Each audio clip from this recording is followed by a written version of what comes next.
close your eyes and step into a quiet space where the most disturbing thoughts slowly unfold.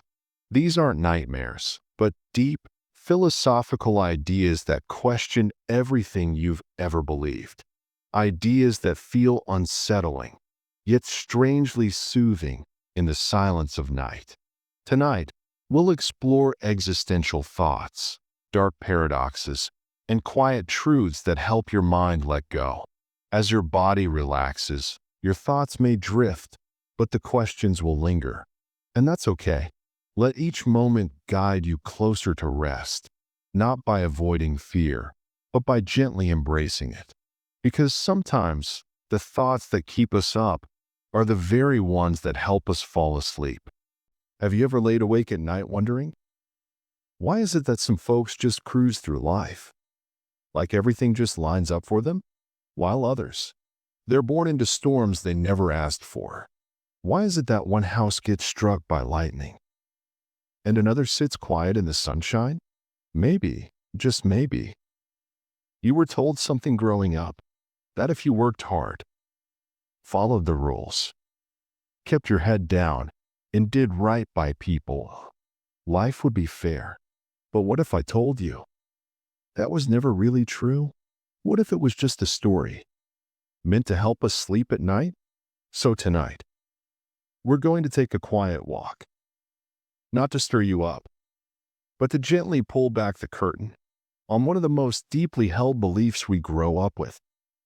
The idea that life is fair, that good things happen to good people, that justice shows up when it's supposed to, that the universe keeps some kind of balance sheet. But let's slow down together. Breathe deep. And look at this with soft eyes. Because once you see what's beneath the surface, you might never see the world the same way again. When we're little, we learn the rules in quiet ways. Say please and thank you. And people will be nice. Study hard. And you'll get the grade. Tell the truth. And justice will find you. And for a while, those promises feel like solid ground. They give us something to stand on, something to believe in, something that makes the world make sense. But then, life happens. You try your best and still fall short. You do the right thing, and someone else cheats their way to the top. You're kind, and someone hurts you anyway. And that's when you feel it. Not loud, but deep. Like a quiet tear in the fabric of things. That whisper. This isn't how it's supposed to go.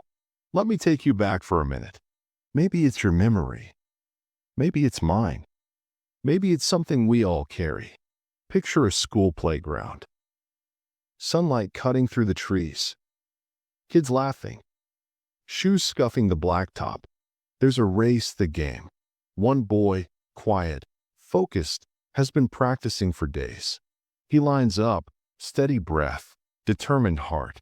But beside him, there's another kid. Louder, stronger. He shoves, jokes, breaks the rules. And yet, he wins. The teacher shrugs. Everyone cheers. And that quiet boy, he walks away, not just losing the game, but losing something deeper, belief. Belief that effort was enough, that the world was fair. As we grow up, we start to see something even harder. Not everyone starts from the same place. Some kids grow up in big houses, with parents who read bedtime stories and tuck them in with full bellies. Others fall asleep to the sound of sirens. They wake up to empty fridges, to fear or silence. And yet, we tell them the same story. Work hard. Be good. You'll make it. But how is that fair when one kid runs on a flat track and the other starts uphill, carrying weight no one sees? The truth is, fairness doesn't live at the starting line. Some of us get tools handed to us. Some of us don't even get shoes. And that truth, it stings. Because it means we have to face something our culture rarely says out loud. The world doesn't follow the rules we were taught. There's a word we lean on a lot in this country. Deserve. She deserved that promotion. He didn't deserve to go through that. They got what was coming. But deserve is a tricky idea. It makes it sound like the world keeps score, that it's all measured and fair. But it's not. Good people lose jobs. Decent folks go bankrupt. Somebody's grandma gets cancer. A corrupt CEO buys another yacht. So maybe, just maybe, deserve isn't real. Maybe things don't happen because we earned them or because we didn't. Maybe things just happen. Random, messy, out of order. That idea can feel scary, but it can also feel freeing. Because if everything isn't our fault, we can stop carrying so much shame. We can stop asking, what did I do wrong? Now listen, this doesn't mean effort doesn't matter, or that kindness is useless. Far from it. What it means is that we need to see the whole picture. Some of us walk through doors we didn't even know were open because of how we look, where we were born, what language we speak without an accent. Others, they push every single day just to be seen, to be heard, to be believed. And they're told, try harder. But it was never just about trying. So maybe tonight, as you lie there, thinking about life, you can hold this truth gently. The world isn't fair. But that doesn't mean you stop caring. It doesn't mean you stop trying. It means you try with your eyes open. It means you give grace to yourself and others. It means when someone falls behind, you don't ask, why didn't they run faster? You ask, was the ground under their feet even solid? You start to see that maybe the most powerful thing we can do is stop pretending life is fair, and instead start choosing to be fair to each other. Start building something better, not because it'll even the score, but because we can, because we should, because we're all in this together. Now, breathe in and let it go. Whatever weight you were carrying about what you did or didn't deserve, you can set it down now. You are not a scorecard. You are not a failure. You are not behind. You're human, just like the rest of us. And maybe, just maybe, that's enough.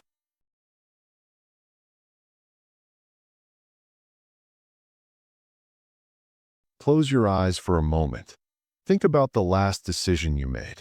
Maybe it was what to eat for dinner, what shirt to wear, whether to keep scrolling, or finally, put your phone down. Now ask yourself, did you really choose it? Was it your conscious will, or something else, quietly choosing for you? Tonight, we're going to unravel something soft, but deep.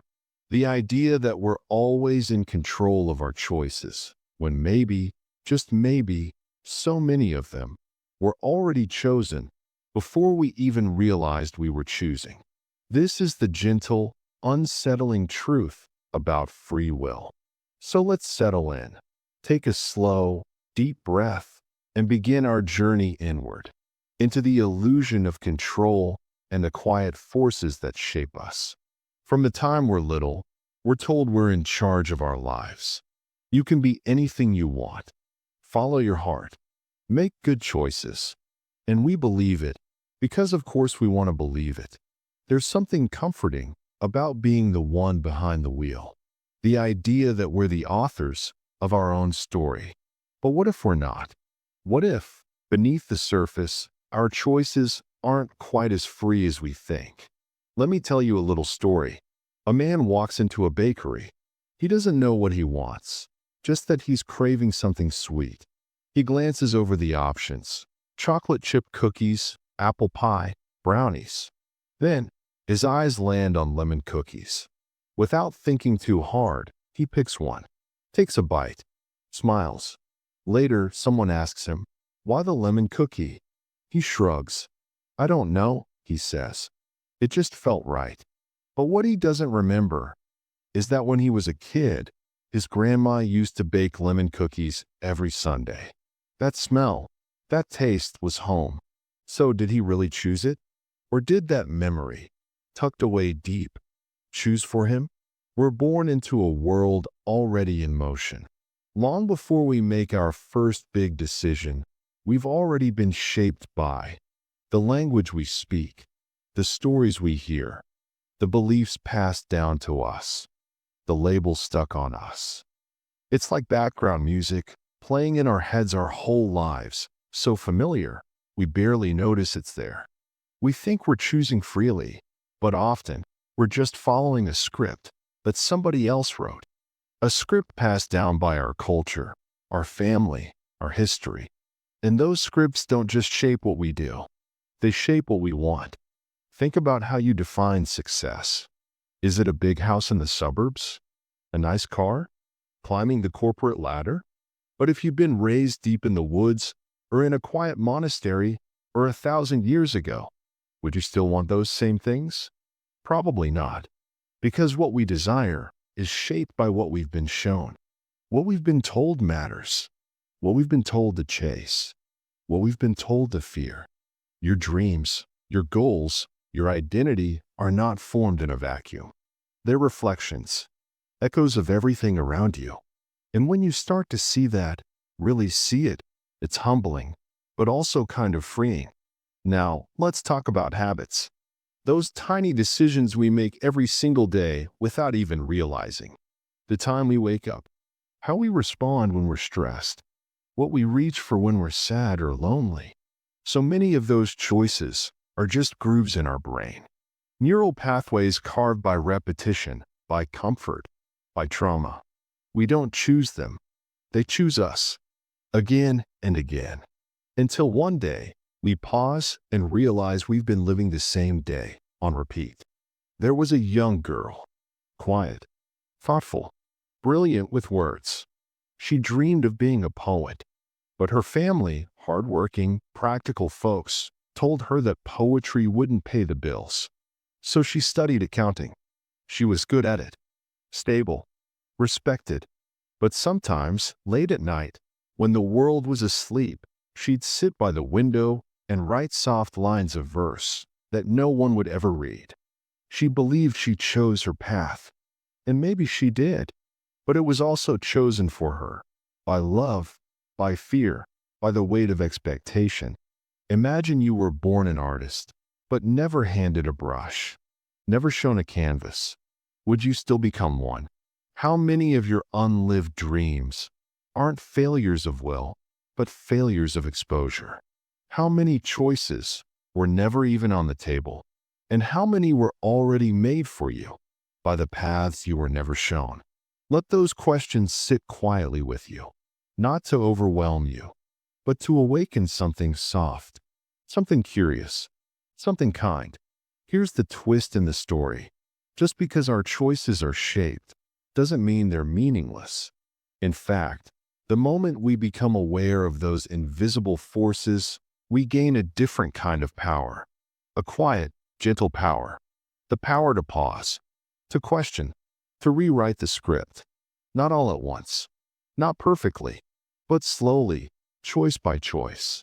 Because free will isn't an on-off switch. It's a spectrum. At one end, we're reactive, conditioned, running on autopilot. At the other, we're intentional, awake, choosing with care. And most of us live somewhere in between. So be kind to yourself. You're not a puppet, but you're not a god either. You're a traveler, learning which roads were chosen for you and which ones you still get to choose. So as you rest tonight, release the pressure to be perfectly free. Just float for a while in the quiet sea of memories and moments that made you who you are. Not to hold you back, but to help you understand. You're not broken for choosing what's familiar. You're not weak for being shaped by your past. You're human, beautifully shaped, beautifully shaping. Every single day, sleep now, softly, without needing all the answers. Just the curiosity to keep waking up a little more aware than the day before. You're exactly where you're meant to be. And tomorrow, a new choice awaits.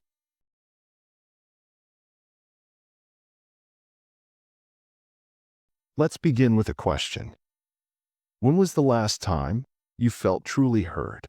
Not just nodded at, not just waited on while someone planned their reply, but really, truly heard? Where your words landed softly in someone else's heart, and they just sat with you, without fixing, without judging, without looking at their phone, just listening. It's rarer than we think and more powerful than we realize. Tonight, we're going to explore a quiet truth that lives between conversations, beneath eye contact, inside the pauses we often rush to fill. A truth about how we've forgotten to listen to each other and to ourselves. So take a deep, slow breath and allow yourself to sink gently into this night's reflection. This is the story of the epidemic of not listening. We live in a world that never really shuts up. Notifications, scrolling, podcasts, voicemails, comment sections.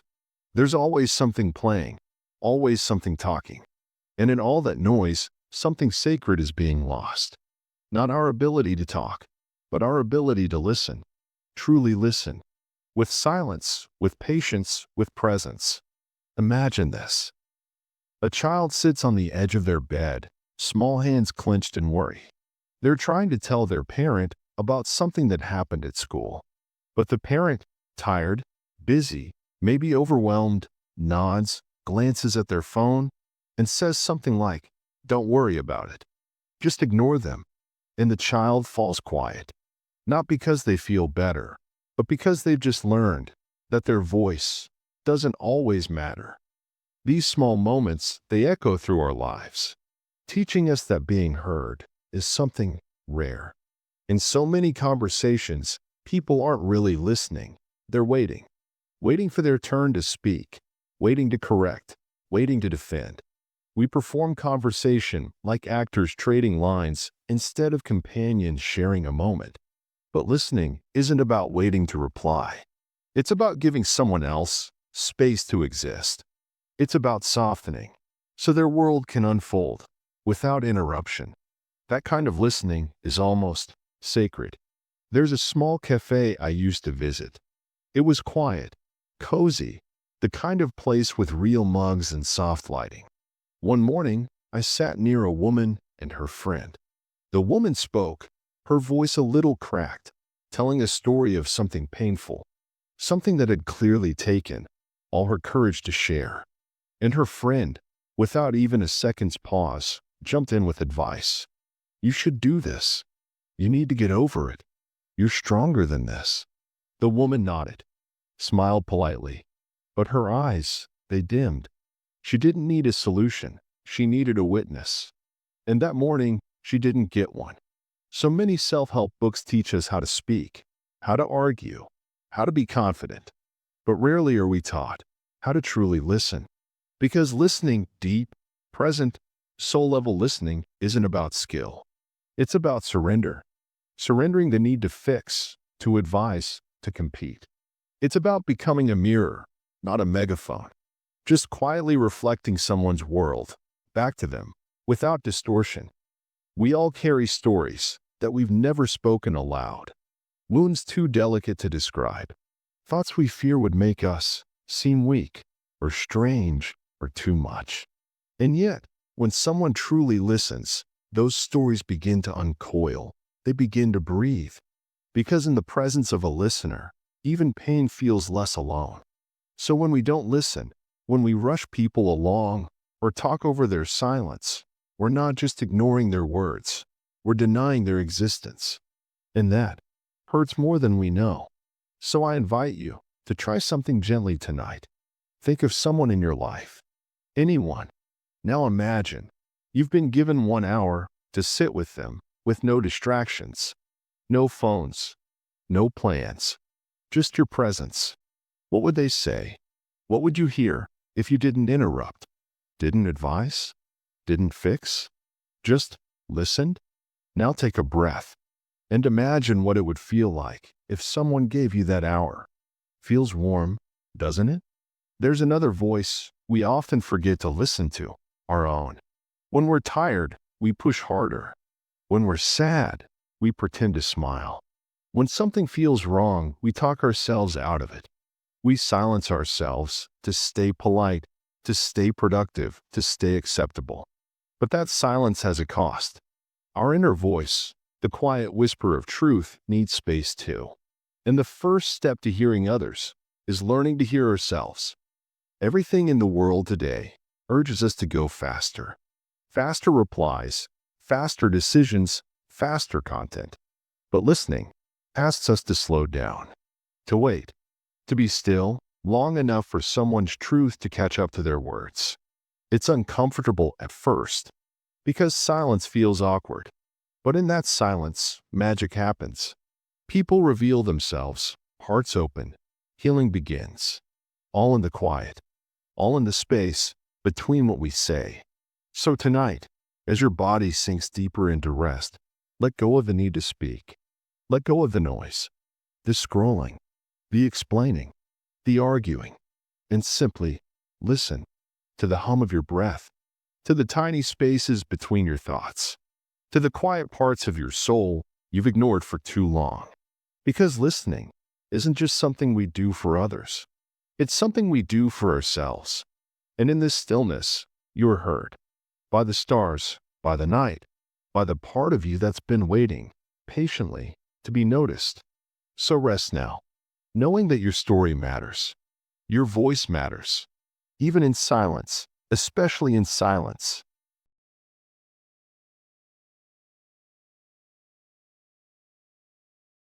There's a quiet belief many of us carry that if we try hard enough, organize well enough, worry just the right amount, we can keep life under control. We plan, we prepare, we create routines, to-do lists, backup plans. And somewhere inside, we whisper to ourselves, if I just hold on tightly enough, nothing bad will happen. But the truth is softer and harder and more freeing than we ever expect. Tonight, let's gently explore the idea that we don't have as much control as we think. And that maybe, just maybe, that's not a curse. It's a doorway to peace.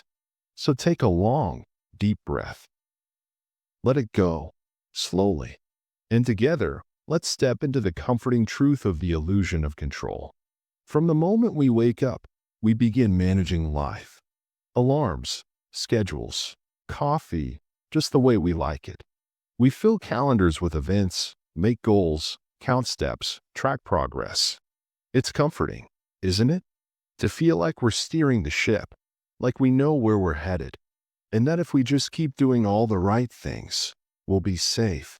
But life doesn't always follow our plans. And that's where the illusion begins to slip. Let me tell you a story. Maybe you've lived it too. A couple plans their wedding for a year. Every detail perfect, from the flowers to the playlist. They check the weather every day. Clear skies. Until the morning of, when the clouds roll in, and it rains. Not a soft sprinkle, but a full, soaking storm. At first, they panic. Tears, stress, a sense of betrayal by the universe. But then, as guests gather under umbrellas, and laughter replaces frustration, they realize the day is still beautiful. Not perfect, but real, messy, magical in its own way.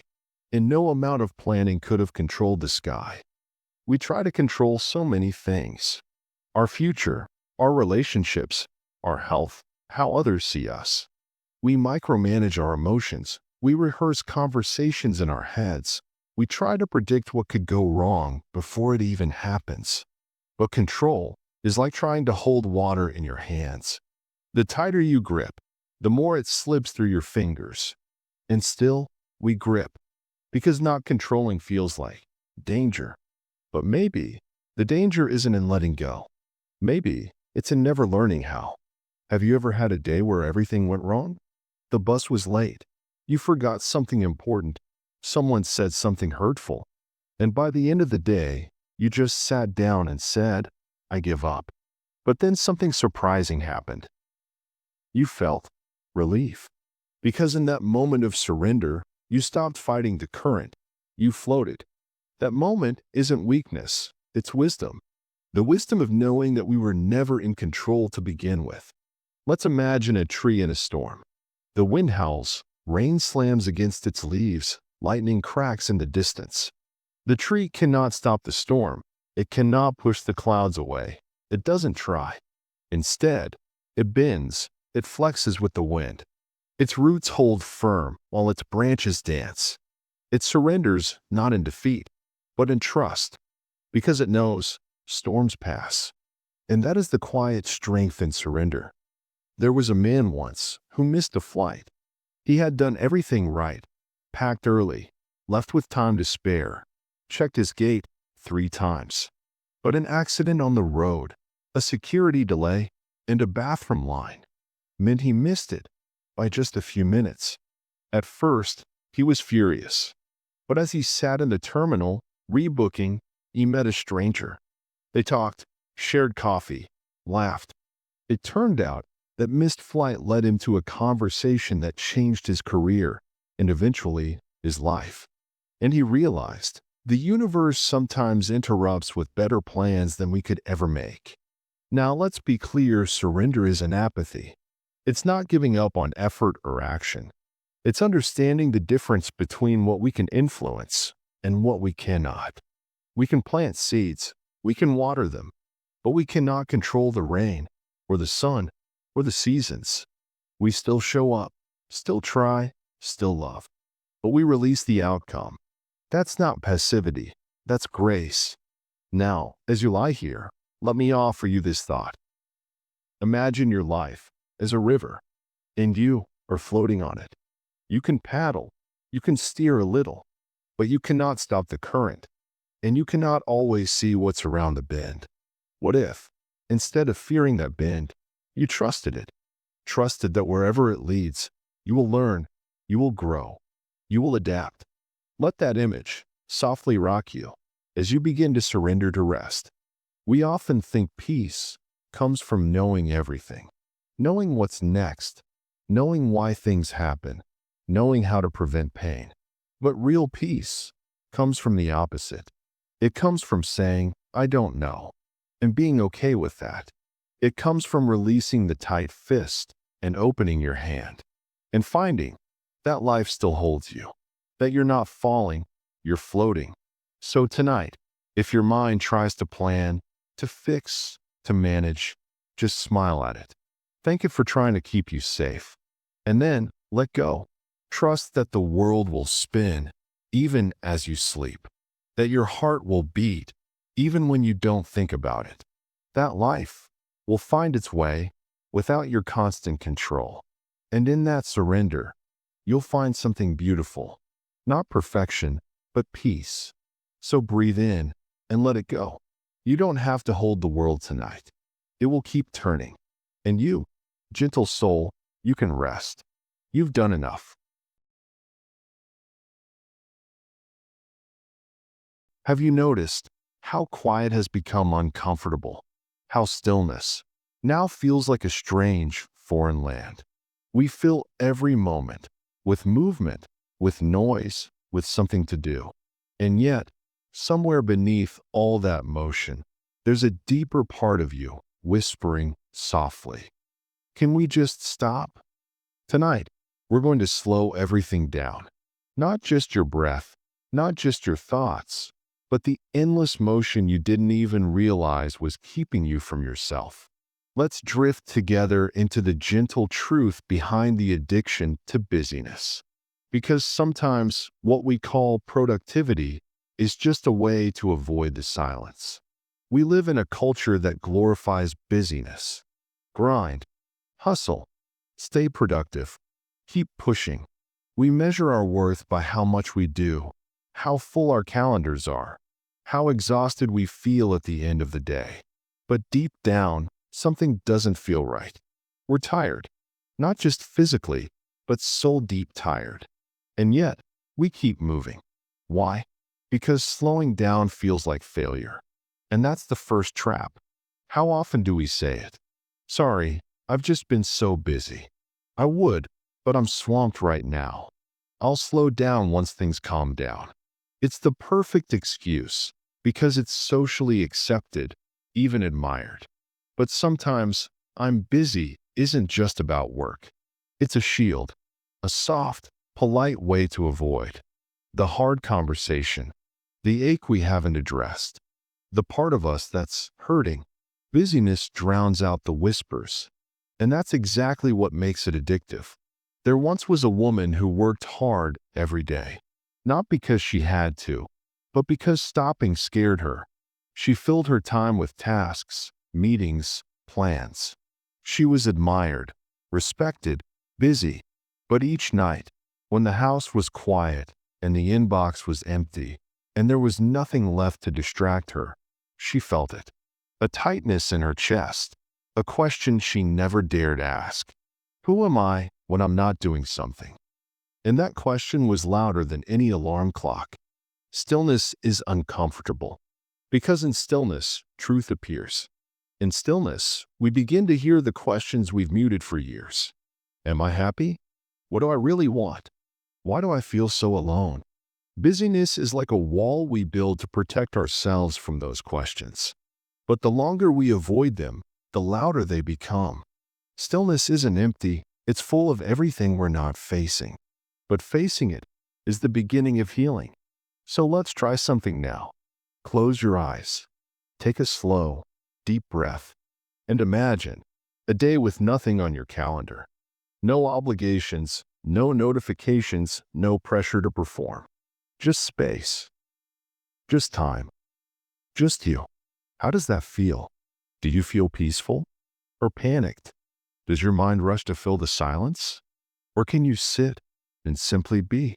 Whatever your answer, that's okay. You've simply discovered your current relationship with rest. And that awareness is everything. It feels good to be needed, to be busy, to be useful. But busyness, like any addiction, offers only temporary comfort. The long-term cost? Disconnection, exhaustion, a lost sense of self. Because when you're always doing, you forget how to just exist. You forget that rest isn't a reward. It's a right. And productivity doesn't define your worth. Your value is not in your output. It's in your presence. I remember once, years ago, I had a day with no plans. No meetings, no deadlines, no urgent calls. At first, I panicked. I paced. I reached for my phone 10 times. But then, I went for a walk. No destination, just slow steps. I noticed how the trees swayed, how the wind carried the scent of rain, how I could hear my own breath again. And in that space, I didn't feel empty. I felt whole, not because I did anything, but because I stopped and simply existed. That day was not wasted. It was sacred. This might be hard to hear, but sometimes we stay busy because slowing down means feeling something we've worked very hard to avoid. Grief, loneliness, regret, uncertainty. These feelings live in the silence. And the faster we move, the less we feel. But healing only happens when we stop running, when we sit still long enough to hear what our hearts have been trying to say. And sometimes, what they say is this: please, rest. Stillness isn't laziness. It's medicine. It's where you find your truest self, beneath the noise, beneath the roles you play, beneath the tasks and the goals and the grind. Stillness is where clarity lives, where creativity awakens, where peace returns. It's not something you have to earn. It's something you already deserve. Right here, right now. Even as you listen to this, you're practicing stillness. You're healing. So tonight, let this be your permission slip. To stop, to breathe, to not achieve anything. Let go of the guilt that whispers you should be doing more. Let go of the schedule spinning endlessly in your mind. You are not a machine. You are a soul. A gentle, complex, beautiful soul.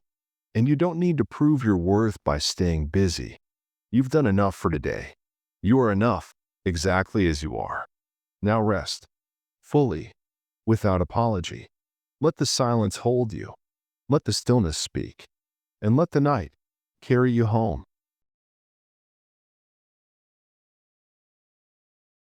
Have you ever felt like you were supposed to have everything figured out by now? A clear path, a solid plan, a perfect answer to every "what's next?" But instead, you're standing in a fog, unsure, drifting, and maybe just a little lost. If that sounds like you, I want you to know tonight, You are safe here. Because not knowing isn't failure. It's a sacred space, a doorway, a beginning. Let's take a slow journey together tonight through the soft mystery of not knowing and the quiet beauty waiting within the questions. So settle in, let go, and let's drift together. Imagine a traveler, not a bold adventurer with a map and compass, but a quiet wanderer with no destination in mind. They walk through a forest, a place so still, you can hear the wind shift through the trees like whispers. Each step is uncertain, yet soft. And the path ahead? Not marked, not lit, just there, unfolding. That traveler is you, is me, is all of us, in the spaces between where we've been and where we're going. We grow up believing that certainty is power, that adults know what they're doing, that success means having a plan, that confidence comes from answers. But what if that's not how life really works? What if the most profound transformations happen in the unknown? Think about a seed, buried in darkness, no map, no guide, just stillness, until slowly it breaks open. Not because it knows what to do, but because it feels its way toward the light. That's what not knowing can be. Not a dead end, but an unfolding. Let me tell you a story about Olivia. Olivia was always the planner. She had color-coded calendars, 5-year goals, and backup plans for her backup plans. She believed that control kept her safe. But one day, life cracked open her neat little world. She lost her job, her partner left, her direction dissolved. And suddenly, Olivia didn't know who she was, let alone what to do next. At first, she panicked. She tried to rush into solutions, tried to force answers, but nothing clicked. So finally, she stopped. She let herself be still, uncertain, unplanned. And in that space, something strange happened. She began to notice things. The way morning light touched her coffee mug, the sound of her own breath in silence, the way her body softened when she stopped pretending. It wasn't dramatic. It wasn't fast. But slowly, she began to trust herself without a plan. She took a class just because it sounded fun. She went on walks with no destination. She allowed joy to surprise her. And one day, she realized she wasn't lost. She was becoming. Close your eyes for a moment. Imagine you're standing at the edge of a vast meadow. There's no trail, no signs, just sky, wind, and possibility. Now, imagine instead of choosing a direction, you just sit. You let the world move around you. You watch the grass sway, clouds drift, birds pass. You notice everything without needing to do anything. And in that stillness, you feel something shift inside. Not knowing no longer feels empty. It feels sacred. Because in that moment, you remember. You are not here to rush. You are here to feel, to notice, to become. Uncertainty can feel heavy, like fog pressing on your chest. But it can also be light, like the space before a sunrise. The mind craves answers, but the soul craves wonder. There is a kind of wisdom in being lost, because when we no longer pretend to know, we begin to listen to the subtle rhythm of our lives, to the whispers beneath our habits, to the quiet, strange invitations we've always ignored. You don't need a 5-year plan to be valuable. You don't need perfect clarity to take the next breath. You don't need to impress anyone with how figured out your life is. All you need is to be here, right now, breathing, open, and willing to not know. Think about the ocean. No wave ever asks where it's going. It rises and falls, and rises again. It doesn't cling to the past wave or try to predict the next. When we drop the mask, others feel permission to drop theirs too. That's how real connection begins. Imagine this. You're in a field. The stars are out. The air is cool and gentle. You sit by a small fire, and one by one, you take off your masks. The I'm okay mask, the always strong mask, the never afraid mask. You lay them beside you, gently, like old clothes that no longer fit. And what's left? is your face. Unfiltered, unedited, unafraid. The fire doesn't judge. The stars don't turn away. The night holds you gently, just as you are. You are enough. Tonight, as your head sinks deeper into your pillow and your breath begins to slow, I want you to remember this. You don't have to be anything more than what you already are. You are lovable, even when you're messy, even when you're unsure, even when you're still figuring it all out. You are not your mask. You are not your role. You are not your performance. You are you. And that is enough. So breathe with me one last time. Inhale. Exhale. Sweet soul. Let the roles fade. Let the masks fall. And just rest.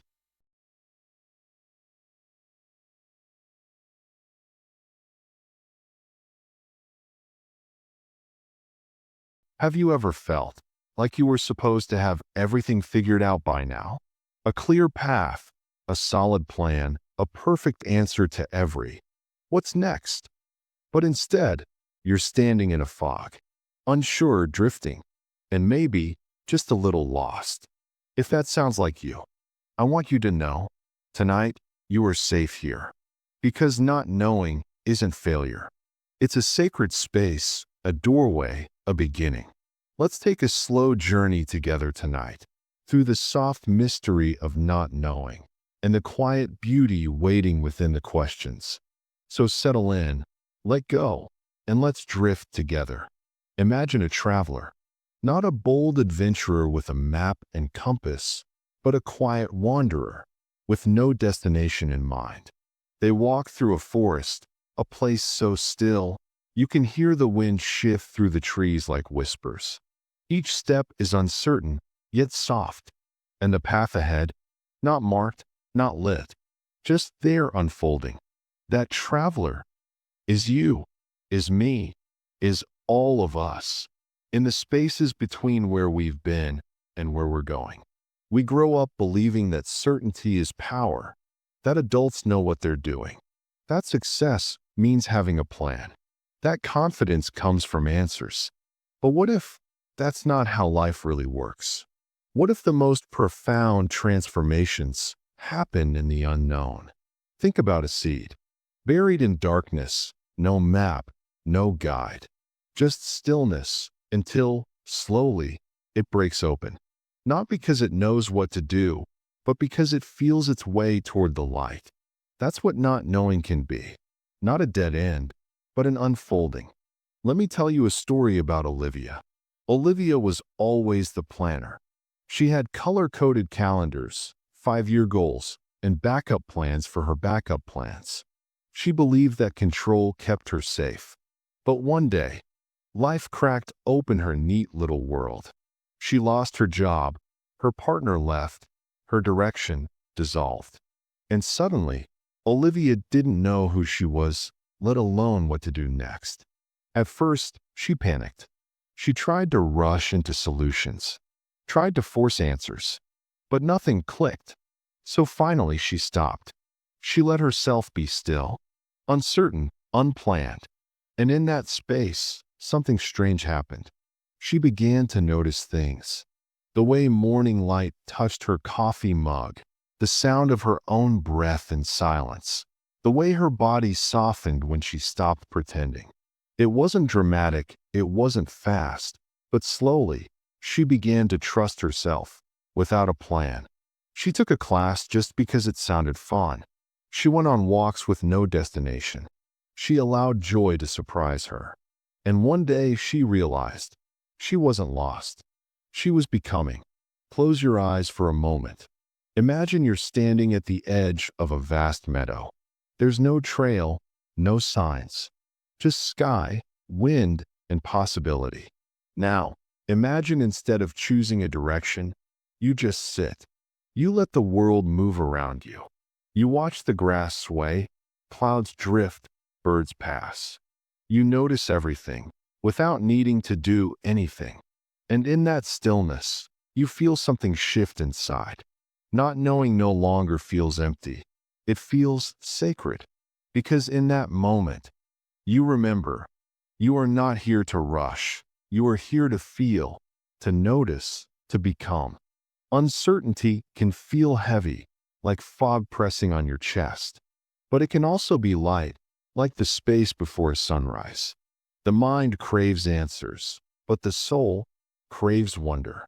There is a kind of wisdom in being lost. Because when we no longer pretend to know, we begin to listen to the subtle rhythm of our lives, to the whispers beneath our habits, to the quiet, strange invitations we've always ignored. You don't need a 5-year plan to be valuable. You don't need perfect clarity to take the next breath.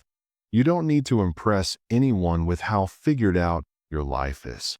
All you need is to be here, right now, breathing, open, and willing to not know. Think about the ocean.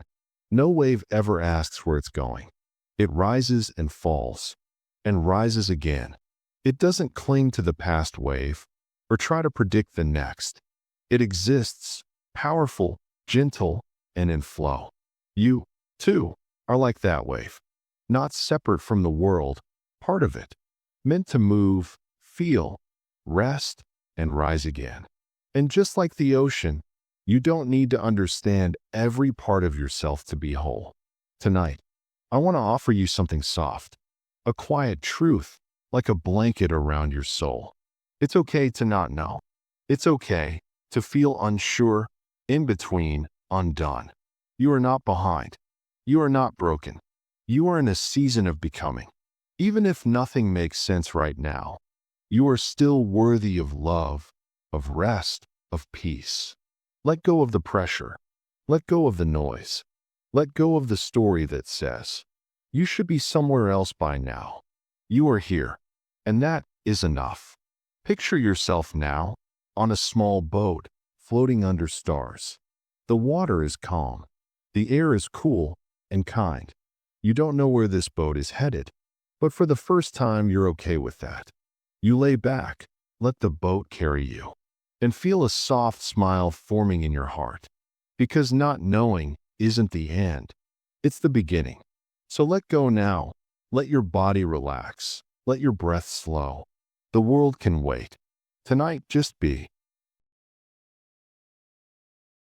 There comes a moment when the noise fades, when the questions grow tired, when even the thoughts begin to soften.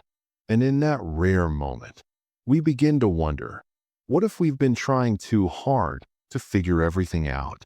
What if the peace we seek isn't in the answers, but in the surrender? So tonight, let's not solve anything. Let's not chase clarity. Let's not strive. Instead, let's rest. Let's lie down in the middle of life's mystery and simply be. Imagine this. You're sitting in an open field, surrounded by tall grass, swaying gently in the night breeze. The stars above twinkle like tiny windows into something greater, something vast, unknown, and comforting. There's no agenda here, no goal, no list of things to fix. Just you, the night, and the deep, beautiful silence of being alive. The world, for once, doesn't need anything from you. And in this sacred quiet, you realize something. You were never meant to carry it all. Life is strange, isn't it? So many moving parts, so many expectations, so many invisible rules we try to follow. We're told to be productive, to be successful, to be happy all the time. And yet, deep down, there's a longing, not for more answers, but for permission to let go, to stop running, to stop trying to fix yourself, to stop pretending that life is supposed to make perfect sense. Because truthfully, it rarely does. There was a woman named Sarah. She was thoughtful, smart, driven. She worked hard, took care of others, and tried to always do the right thing. But inside, she felt a quiet ache, a sense that life was passing by while she was busy chasing meaning. So one day, she did something radical. She stopped. She turned off her phone. She canceled her plans. She sat on the floor of her living room and did nothing. At first, It felt terrifying. She felt useless, empty. But then, she noticed something. The way sunlight warmed the wall, the tiny movements of her cat, the rhythm of her breath, the way her chest rose and fell without her needing to try. And in that space, she remembered something she'd forgotten. She was alive. And that was enough. We spend so much of life trying to get somewhere, some future version of ourselves, some perfect situation, some imaginary finish line. But what if this moment, this breath, was never the obstacle, but the destination? You don't need to solve your entire life tonight. You don't need to have all the answers. What you need, what you deserve, is rest. A quiet moment to exist, to stop trying, to just be. Let's try something together. Close your eyes. If they're not closed already, take a slow, soft breath in through your nose. Let your shoulders drop and exhale gently through your mouth. Do that again. Inhale, hold for a moment, and exhale. Feel your body beginning to soften. Feel the thoughts gently drifting, like leaves on a stream. No rush, no push, just flow. Think about the moon. It never hurries. It doesn't rush to rise or force itself to shine. It just appears when it's time, and when it does, it lights up the entire sky. You're like that too. You don't need to try so hard to glow. The flowers bloom without ambition. The tides shift without planning. The stars shine without understanding what they are. And yet, we humans try so desperately to control it all. But there is beauty in not knowing. There is freedom in surrender. There is peace in simply breathing. Now imagine yourself sitting by a small river at twilight. The sky is painted in soft purples and blues. The water is cool, steady, and kind. You place your hand into the river, and you let go of a small leaf. It floats away without resistance, without fear, just trust. That leaf is every thought you're holding tonight, every worry, every what if, every should have, and what's next. Let them drift. Let the river carry them. You don't have to hold them anymore. Here's something nobody tells us growing up. Peace doesn't come from having it all together. It comes from allowing things to be a little messy and loving yourself anyway. You are not broken because you're tired. You are not lost because you feel unsure. You are human. And being human means feeling it all. The confusion, the chaos, the beauty, the joy. All of it is part of your story. And it doesn't need to make perfect sense. Let's go somewhere now. You're lying in a field of tall, soft grass. The sky above is dark and endless. Stars scattered like wishes. The earth beneath you is warm, like a soft hug. You place your worries beside you, one by one. Your thoughts, your regrets, your unanswered questions. They're not gone, but they're not yours to carry right now. This moment is only for you. To breathe, to feel, to drift. You are held by something greater, by life, by the universe, by the mystery itself. And in that surrender, you are whole. Tonight, don't ask for answers. Don't beg for clarity. Ask only for softness, for rest, for the quiet reminder that being alive, just being alive, is miraculous enough.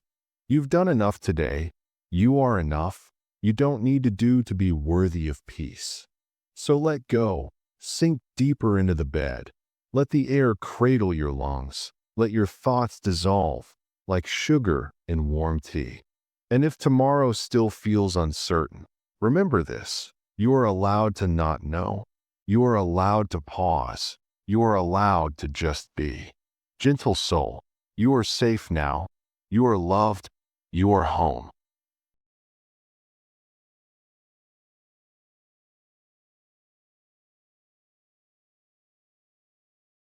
There's something no one tells you, not in school, not in movies, not even in the soft-spoken conversations we have late at night. It's this: being the best isn't always what gets you noticed. And being seen doesn't always mean being special. Sometimes the most brilliant voices go unheard. Sometimes the quiet genius sits in the back row. Sometimes what we call success is just visibility. So tonight, let's unravel this truth together, gently, with no judgment, just curiosity and calm. Let's lie back, breathe, and take a journey into the strange, quiet difference between being valuable and being visible. Imagine you're walking through an art gallery, but it's not like any gallery you've ever seen before. It stretches endlessly in every direction. Each painting is suspended in midair, floating, glowing softly. Some are bold and loud. Some are tiny and hidden in corners. Some shimmer under golden light, while others sit in shadow, barely seen. But every piece, every single one, was created with love. Now imagine that only the paintings near the spotlight are ever talked about. Only the ones that happen to be hung near the front are called great. Not because they're better, just because they're easier to see. This is how the world works more often than we'd like to admit. From a young age, we're taught to work hard, to be the best, to dream big. But no one explains that the world doesn't always reward talent, or kindness, or even brilliance. It rewards what's visible, the loudest voice in the room, the person who knows how to shine under the spotlight, the one who learned how to play the game. And if you're someone who's quieter, slower, softer, you might wonder if you're falling behind. But tonight, I want to tell you something you may have never heard. You're not behind. You're not less. You're not invisible to what really matters. Let me tell you about Jonah. Jonah was a poet, not a famous one, not even a published one. He wrote in notebooks he kept in a shoebox under his bed. He scribbled verses on napkins during his lunch breaks. He poured his heart into words, even though no one ever read them. He once told a friend, "I don't think the world needs my poems." And the friend replied softly, "Maybe not the whole world, but I do." That friend kept one of Jonah's poems in her wallet. For 10 years, it helped her through a divorce. It helped her through grief. It helped her stay alive. Jonah never became successful. He never trended. He never got millions of eyes. But he changed a life. And that is real. Close your eyes now and picture a garden, hidden behind a stone wall where no one ever visits. Inside, the flowers bloom wildly, untamed, vibrant, alive. There's no audience, no cameras, no applause. And yet, the flowers bloom anyway, because they weren't made to be seen, they were made to be. Now ask yourself, what if your value isn't in how visible you are, but in how true you are? We live in a world of algorithms, followers, filters, and applause. But attention isn't love, and visibility isn't worth. Some people shine under spotlights because they fit a mold. Others glow quietly in the dark, radiating a truth no one's quite ready to hear. There are musicians no one has heard, who write melodies that could heal 1,000 hearts. There are teachers in forgotten schools, who ignite minds every single day. There are caretakers, volunteers, quiet souls who offer kindness with no audience. And they may never trend, but their success is sacred. Not loud, but real. Take a deep breath with me now. Inhale. Feel the air enter gently. Hold it, just for a moment. And exhale slowly, letting it all go. Again, inhale peace, exhale pressure. Inhale softness, exhale self-judgment. Right now, there's nothing to prove, no one to impress. Only your breath, only this moment, only you. Success has become a race, to be the first, the loudest, the most seen. But what happens when you stop running? What happens when you allow yourself to grow in your own time, even if no one is watching? There is a different kind of success, one that's quiet, slow, invisible to the world, but deeply felt within. Now imagine yourself in a cabin, deep in the woods. No phone, no pressure, no audience. There's a fire crackling, a warm blanket wrapped around your shoulders, a journal on the table with pages still blank. You pick up the pen, you begin to write, not for fame, not for likes, not for anyone's approval, just for you. The warmth in your chest, the stillness in your breath. That's what real success feels like. Peace, truth, freedom. Tonight, you don't need to compare. You don't need to chase visibility.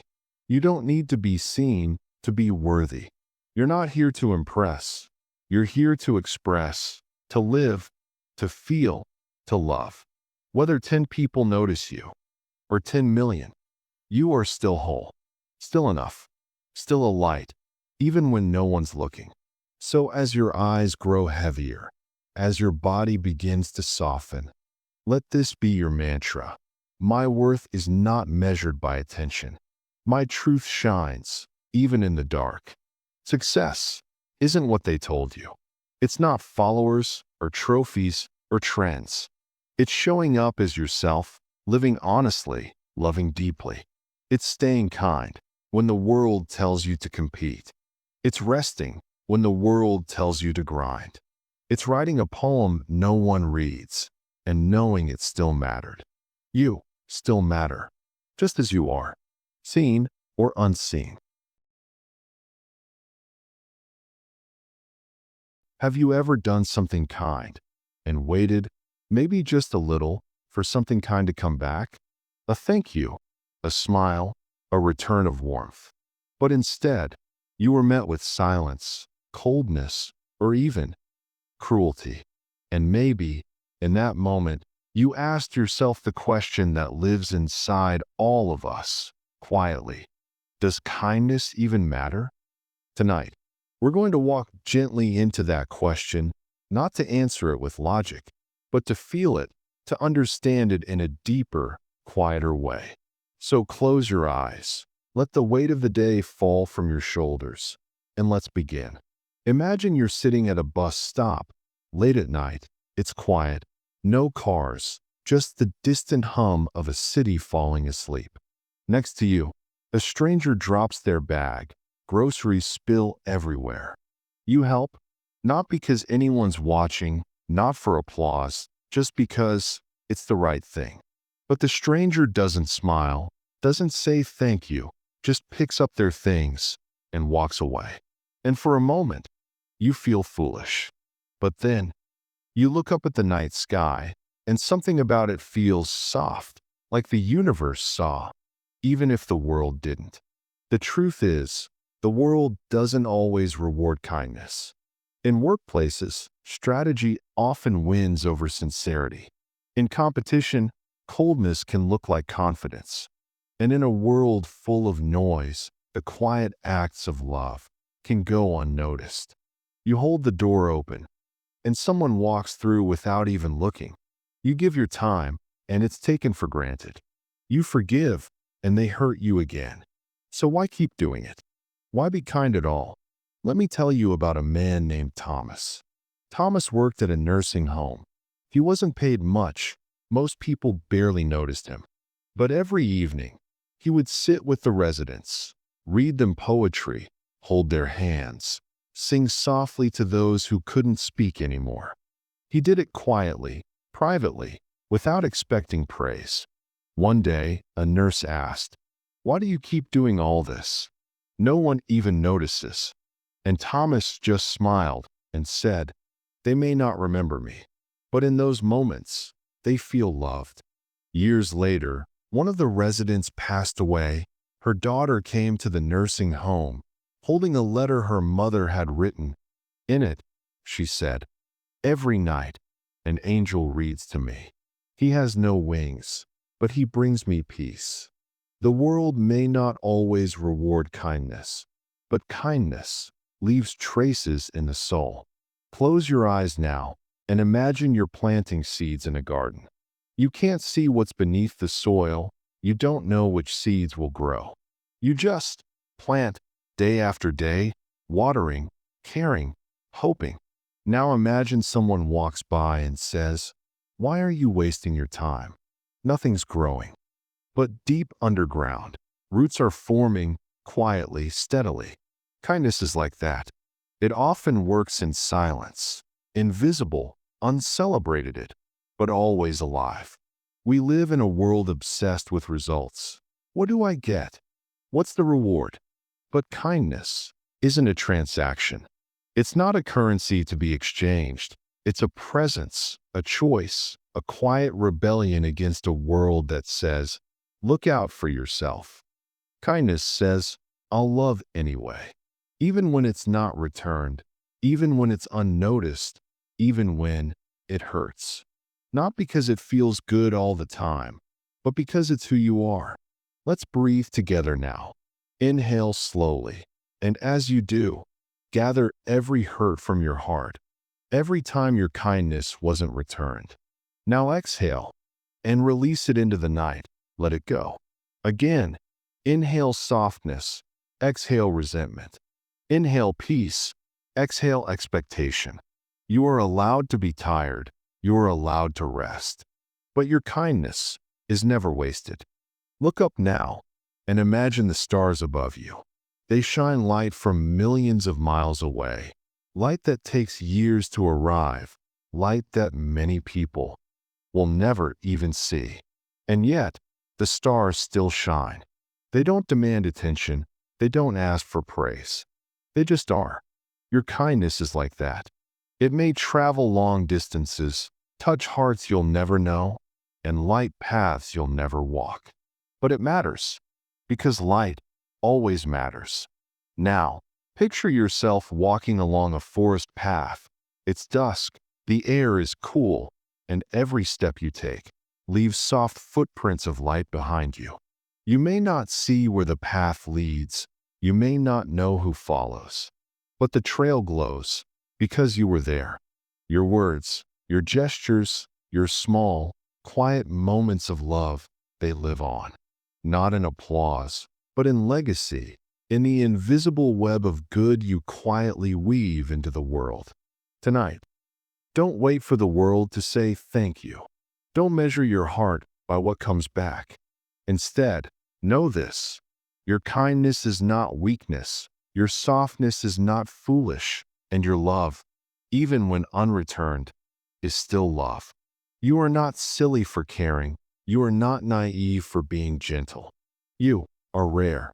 And in a world that often rewards coldness, your warmth is a revolution. So now, as you settle into the softness of your pillow, and the weight of the night begins to wrap gently around you, let go. Let go of every moment you felt unseen. Let go of the times your kindness felt wasted. They weren't. You made the world softer, even if no one told you. And that is something no cruelty can erase. So sleep now with a heart that is gentle, brave, and still whole. You matter, you are loved, and your kindness lives on, even in the silence. Just let yourself settle for a moment. No need to rush. This is your space, your time, to just drift into thought. Now, close your eyes. If you haven't already, breathe slowly. Inhale through your nose. Hold it just a second, then let it go. Tonight, we're going to explore a strange, quiet truth. One that lives beneath the surface of everyday life. A truth most people never notice. A truth most people never think about. And that's the point. Because most people are not thinking, they're reacting, not because they're foolish or lazy, but because the world is just so loud, so overwhelming, so fast. And in this noise, the calm, slow act of thinking has quietly slipped away. So tonight, we're going to bring it back. Let's start with a little story.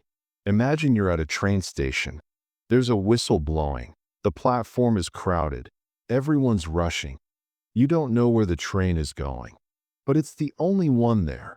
So you step on, without question. That's what most of us do every day. We board the train of reaction. We don't ask where it's going. We just assume it's the right one, because everyone else is on it too. But real thinking?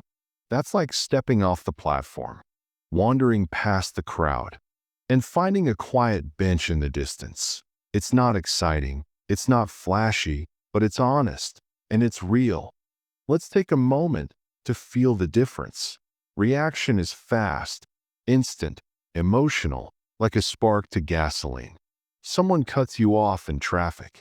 You curse without thinking. Someone disagrees with you online. You get defensive before reading twice. Thinking is slow, it's quiet, it takes space. It asks, why did I react that way? Is that really true? Where did that idea come from? But here's the thing. Most people confuse reacting with thinking. They feel strongly. They believe passionately. But they rarely pause to ask, is this mine? Or did I inherit it? We're born into stories from our parents, our schools, our screens. We're told what's right, what's wrong, what success looks like, what failure feels like. And we carry these beliefs like backpacks full of bricks, heavy but familiar. The problem is, we rarely stop to check what's inside.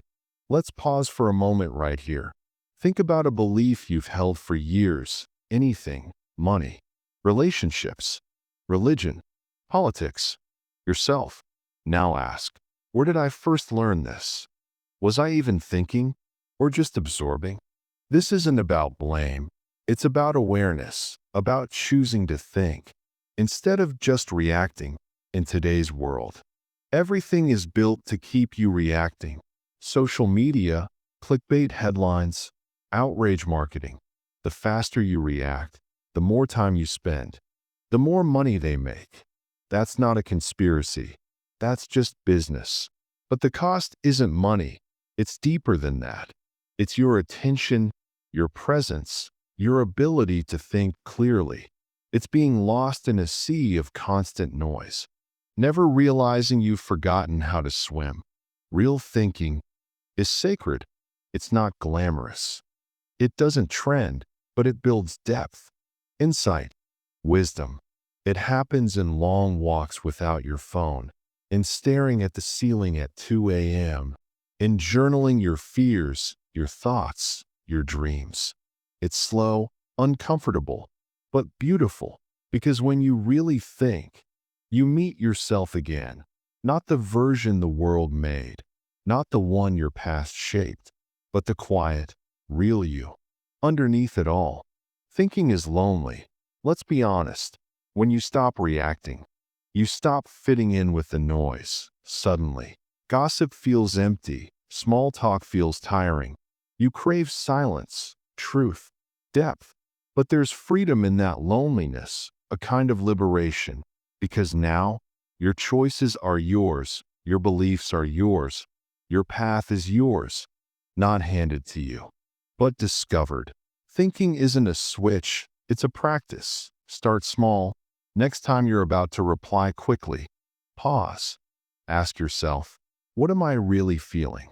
When you read a headline, ask, is this trying to inform me or provoke me? When someone gives you advice, wonder, is this about me or about them? You don't have to be perfect, you just have to be present. Before you sleep tonight, ask yourself one quiet question. What did I truly think about today? Not what you consumed, not what you argued, but what you genuinely thought. Maybe it was one deep moment, a question that stayed with you, a feeling you explored. That's the seed. Water it, because the more you think, the more you wake up, and the more you wake up, the more alive you become. The world wants you fast, loud, distracted, but your soul, it craves slow, stillness, depth. You don't need all the answers, just the courage to ask real questions, and the patience to listen. So tonight, let yourself drift slowly into the quiet, where real thought lives. You're safe here, you're growing here, and you're not alone.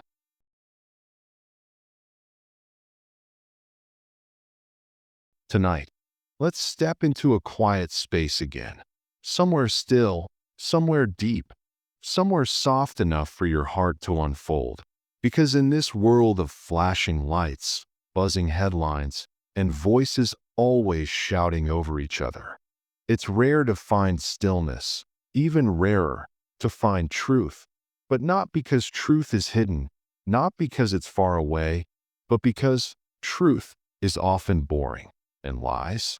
Well, they're much more fun, but that fun comes at a cost. So, take a slow breath with me. Let it fill you gently, because tonight we're going to unspool this thought, thread by thread, like a quiet unraveling at bedtime. Why do we crave lies dressed as entertainment, more than we crave reality dressed in silence? And how do we begin to see clearly again? Let's begin, like all things worth beginning, with a story. Imagine a room. It's dark, soft, lit by a single candle. The candle doesn't dance, it doesn't crackle, it doesn't explode. It just glows, warmly, steadily, truthfully. Now, imagine fireworks outside, loud, dazzling, explosive. They burst into the sky with color and noise. They demand your attention, and they get it, because between the candle and the fireworks, which one makes you turn your head? The world is full of fireworks, lies wrapped in drama, half-truths soaked in emotion, exaggerations that feel so good to believe. But the candle? That's the truth. It doesn't need to shout, but it also doesn't chase you. You have to sit with it. And most people don't want to. We live in a world where clicks matter more than clarity, where attention is currency, and the fastest way to get attention is to stir emotion, not facts, not nuance, not careful explanation, but feelings, fear, anger, outrage, excitement. These are the emotions that fuel virality. Think about it. You scroll past a calm, factual post, but stop for the one that says, everything you know is a lie. You ignore a careful essay, but click on. Shocking new discovery will change your life forever. We're not bad for doing this. We're just wired that way. And the internet? It knows it. It's not that truth is rare. It's just that truth is quiet. And the algorithm doesn't reward quiet. There's a deep psychological reason this happens. Our brains evolved to survive, not to be accurate. We notice danger, we remember threats, we're drawn to patterns, even if they're false. Why? Because thousands of years ago, being wrong about a tiger could mean death. Being right about a rumor could mean safety. Fast forward to now, and those same instincts are still here. So when a lie gives us a rush, we want to believe it, even if something inside us whispers, wait, is this really true? The lie is easier. The lie is more fun. The lie feels like candy. Truth feels like vegetables. And just like kids, we reach for the sweet stuff first. Let's imagine two bridges. One is made of straw, bright, colorful, looks amazing in photos. Everyone's walking across it.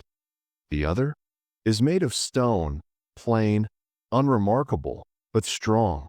Which one do people talk about? The straw bridge. Which one lasts? The stone bridge. Truth is that stone bridge, built slowly, quietly, with no need for applause. But most of us are too impatient for slow things. So we chase the straw and wonder why it collapses. Some lies aren't just exciting, they're comforting. Like, success comes quickly if you just believe. You can get rich without effort. People who disagree with you are evil. Everything is someone else's fault. Simple stories, clear heroes, clear villains. No complexity, no gray area, but truth? It's rarely black or white. It's messy. It takes effort to understand, and it often says, you might be part of the problem. You might need to grow. You don't know everything yet. That's not comforting. That's hard. But it's also where wisdom lives. Let's try something together. A thought experiment. Imagine you see a post tomorrow. It says, doctors admit the cure was hidden all along. What's your first emotion? Shock? Curiosity? Anger? That emotion is the hook. Now pause, breathe, ask, where is this coming from? Is this backed by evidence? Does this want me to react or reflect? Just like that, you've shifted from consumer to thinker, from reactor to reflector. That's how the spiral slows. That's how the truth starts to shine, not with fireworks, but with candles. There's a reason journalists struggle to get attention with real news. There's a reason scientists get ignored, because real knowledge is slow to explain. It comes with doubt. It admits mistakes. It doesn't promise magic. And that makes it feel boring. But what if we change that? What if boring was rebranded as beautiful? What if slow was sacred? What if we crave depth, the way we crave drama? It starts with what we choose to feed our minds. Every time we share something, we cast a vote, not just for what we believe, but for the kind of world we want. If we share lies because they're fun, we make the world a little louder, a little more divided, a little more fake. But if we share truth, even quiet, boring truth, we build something else, a calmer world, a more honest one, a world where it's okay to not be entertained every second. That kind of world starts with you tonight. Before you close your eyes, think about the stories you've believed lately. Ask yourself, were they true or just exciting? Ask gently. There's no judgment here. Then ask, what kind of story does my soul need? Not your ego, not your fear, but your soul. Maybe it's a story with fewer characters, less drama, more stillness. Maybe it's a candlelight story, the kind that doesn't explode, but simply glows. If so, you're already on your way back to truth. The world is loud. It will always prefer glitter to gold, flash over foundation, emotion over understanding. But you can choose otherwise. You can choose to look again, to read again, to ask again, and most of all, to slow down. Because while lies run fast, truth walks with you, patiently, quietly, faithfully. And every time you pause, breathe, and ask, you invite it closer. So tonight, sleep gently. And remember, you don't need to chase the fireworks. The candle is enough, and it's been waiting for you all along.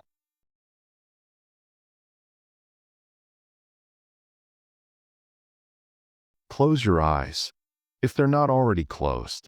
Let your hands rest softly at your side. Take a slow, gentle breath. Hold it for a moment, then let it go. There you are. You've arrived again in this quiet place, where the world outside begins to dim, and the deeper world within begins to glow. Tonight, we won't rush. We won't panic. We won't dramatize. But we will reveal.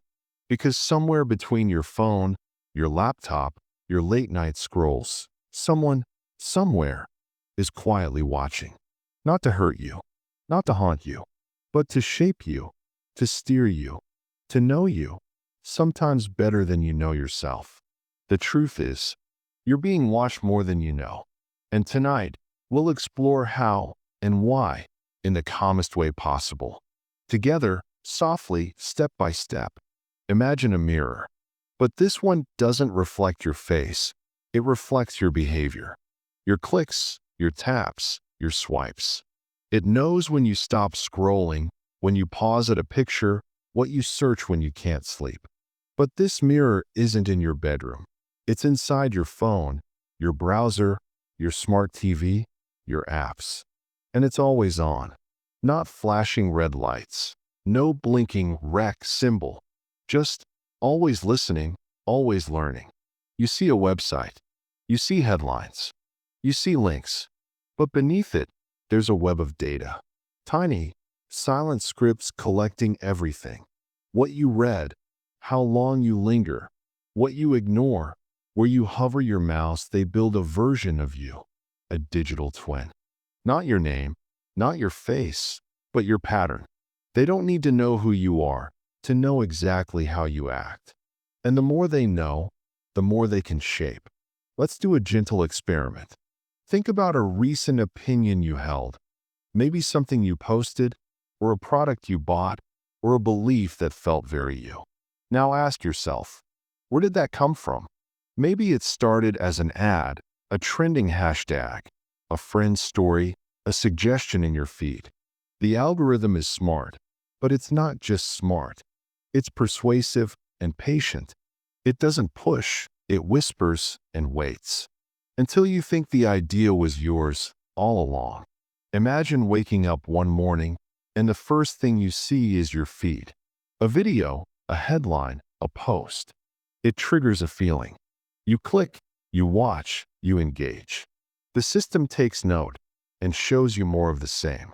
More anger, more fear, more laughter, more whatever you reacted to. Soon, you're in a loop. Not of your making, but perfectly shaped to keep you inside.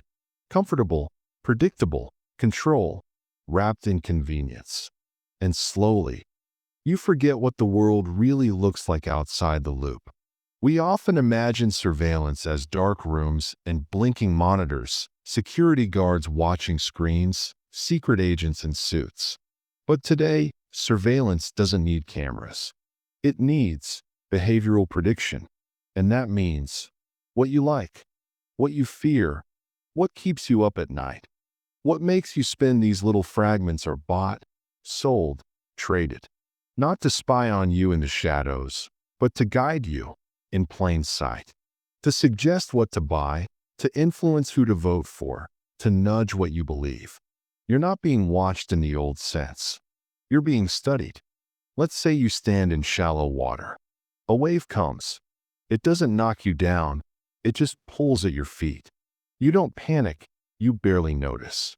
But over time, it shifts your stance a little at a time. That's how influence works. It's not dramatic. It's not loud. It's subtle, consistent. It shifts what you think is normal, what you expect, what you feel entitled to. Until one day, you realize you've moved, and you don't remember when. There's a saying in the tech world, if the product is free, you are the product. That's not meant to scare you. It's meant to wake you, gently. Your data is valuable. Your attention is currency. Your behavior is the resource. And corporations aren't villains for using it. They're just doing what they're built to do, profit. But you get to choose whether to trade your soul for convenience, or to wake up and pay with your time, not your freedom. So what can you do? How do you reclaim the invisible parts of yourself?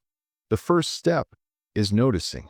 Start asking, why am I seeing this post? Who benefits from me clicking this? Is this really my opinion, or was it planted? Then slow your scroll, not as punishment, but as power. When you stop reacting instantly, the system loses grip. You reclaim your rhythm, your mind, your sense of direction. Before you drift off tonight, ask yourself, gently, without shame, what part of me have I handed over to the system? Maybe your curiosity, maybe your patience, maybe your sense of wonder. Now ask, what part do I want to take back? You don't need to delete everything. You don't need to become a monk. Just begin noticing. That's the spark. That's how the light gets in. You're not paranoid. You're not overreacting. The truth is simple. You're being watched more than you know. But it's not a horror story. It's a call to wake gently, to move slowly, to think clearly. Because when you know you're being watched, you remember what's yours, your time, your thoughts, your inner world. So tonight, let the watchers watch. But you'll rest in your quiet truth, in your own space. in your gentle, untouchable mind. Sleep easy, dear listener. You are safe. You are sovereign. You are seen by yourself.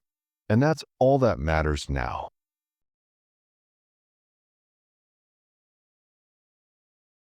Take this moment, wherever you are, whatever kind of day it's been. Just slow down. Let your shoulders soften. Let your breath find its rhythm. Let your thoughts float. You don't need to be anyone right now. You don't need to fix anything. You don't even need to understand everything. You're safe here. You're home. Inside your mind. And that's enough. Tonight, we're going to gently open a door, one that leads to all the advice you've ever been given. The warnings, the pep talks, the instructions, the plans others had for you. We'll listen to them again, but not to follow them. This time, we'll look deeper, because sometimes what sounds like wisdom is actually projection, a reflection of their fears, their regrets, their unfulfilled dreams. Let's begin with a quiet memory. Can you hear it? The voice, maybe from a parent, a teacher, a mentor, a friend. You should study this. You should settle down. You should think realistically. You should be more like, you should. Two small words, but so heavy, so shaping. The voice might have meant well. They might have loved you. But underneath the words was something personal, something not really about you at all. Because most advice isn't neutral, it's a mirror. When someone gives advice, they're often not looking at you. They're looking at a version of you that lives inside them. A version shaped by what they would do, what they regret, what they're afraid to try, what they wish someone told them. Maybe your dad told you to play it safe. Maybe your sister said, go for it. No matter what. Maybe a friend told you, that dream is unrealistic. Are they wrong? Not necessarily. But are they speaking from your path or theirs? That's the quiet question most people never ask. Now imagine this. Every person you meet is carrying a suitcase. Some are light, some are bursting at the seams. And inside, unhealed wounds, unspoken regrets, untold stories, old dreams that never bloomed. Now picture someone giving you advice, but before they speak, they unzip that suitcase and hand you a piece of their past, wrapped as wisdom.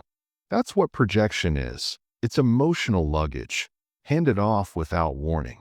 Not out of harm, but out of habit. And if we're not aware, we carry it without even knowing. Let's pause for a moment. Bring to mind the last strong piece of advice someone gave you. Now ask, was this based on their experience? Did they live through something similar? Are they trying to protect me from a pain they once felt? Or are they trying to push me towards something they couldn't achieve? Notice how those questions soften everything. It's not about blame, it's about clarity. Because advice isn't always bad. It's just not always yours to carry. Projection wears many masks. Sometimes it's fear dressed as love. I just don't want you to get hurt. Sometimes it's control disguised as guidance. You'll thank me one day. Sometimes it's ego trying to live again. If I had your opportunities, I would've. And sometimes it's pure anxiety, needing to say something to feel in control. But here's the truth. The best advice doesn't sound like control. It feels like a warm hand on your back, gently encouraging, never forcing. Advice is like rain. You don't have to stand in every downpour. You can carry an umbrella.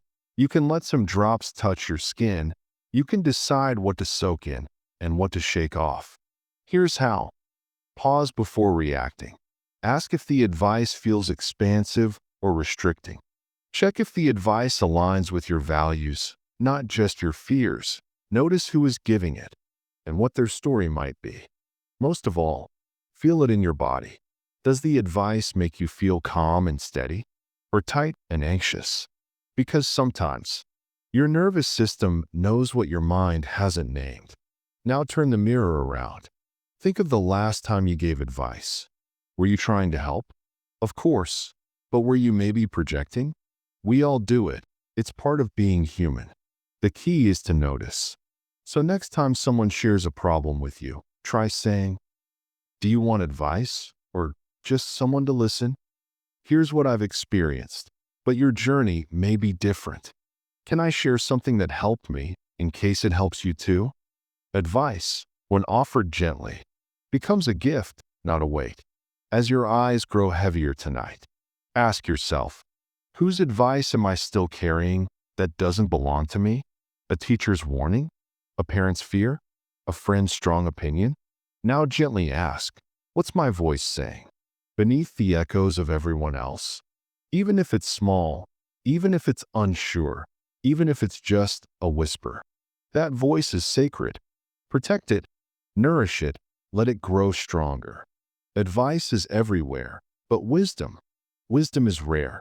It lives not in the loudest voices, but in the quiet understanding that we are each walking our own unique path.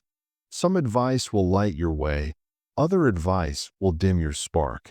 The art is knowing the difference. So tonight, release what isn't yours, breathe in your own clarity, sleep softly in your own truth. Because your life, your path, your choices, they belong to you. And that, dear soul, is more than enough.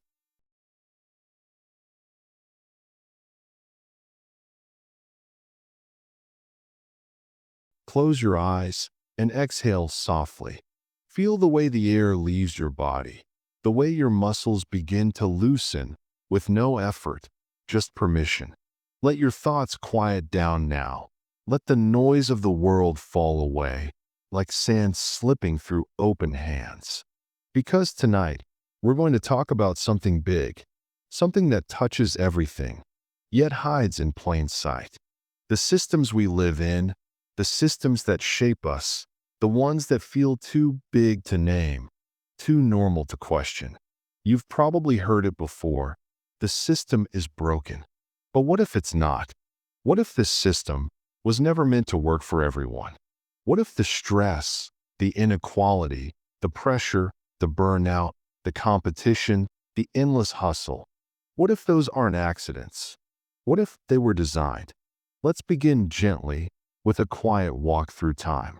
Imagine history as a giant book, thick, heavy, written over centuries. Now imagine, who held the pen? Was it the hungry? The oppressed? The dreamers? No, it was the powerful, the ones with land, with wealth, with armies, with influence.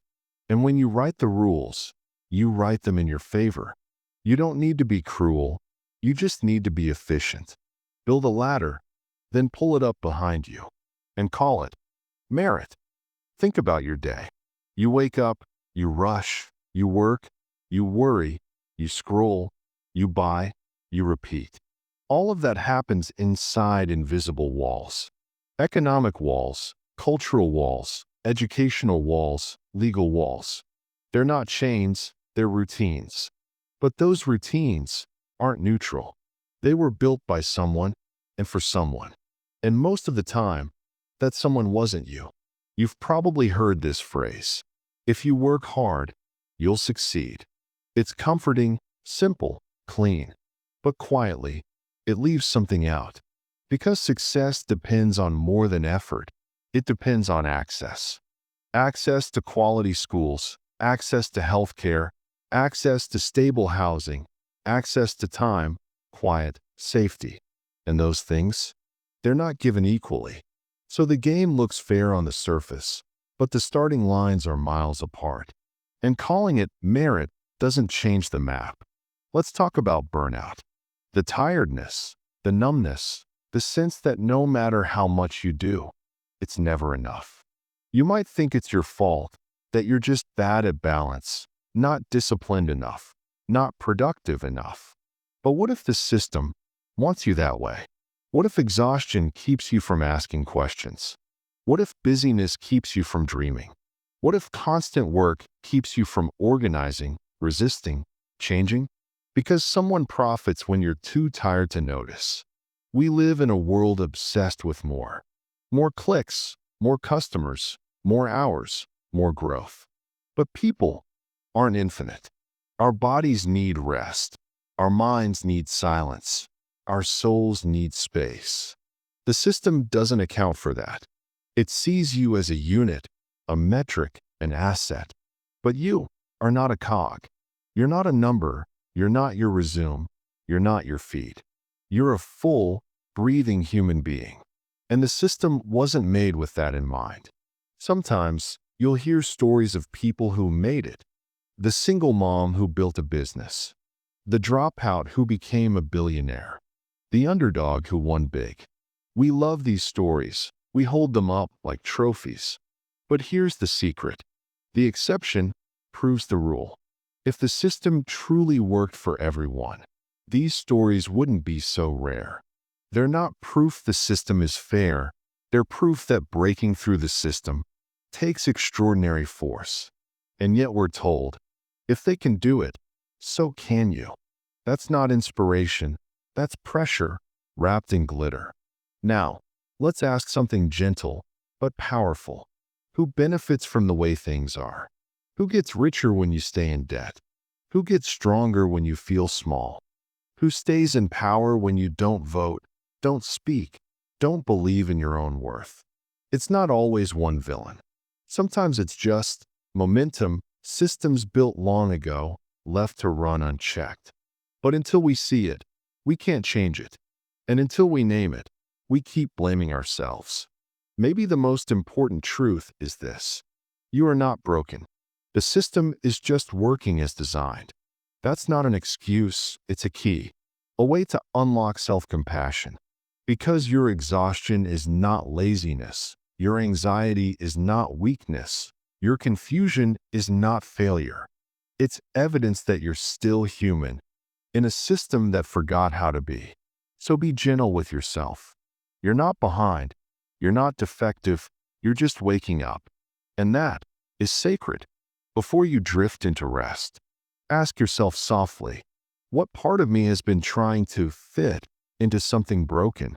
Maybe your worth, your rest, your creativity, your dreams.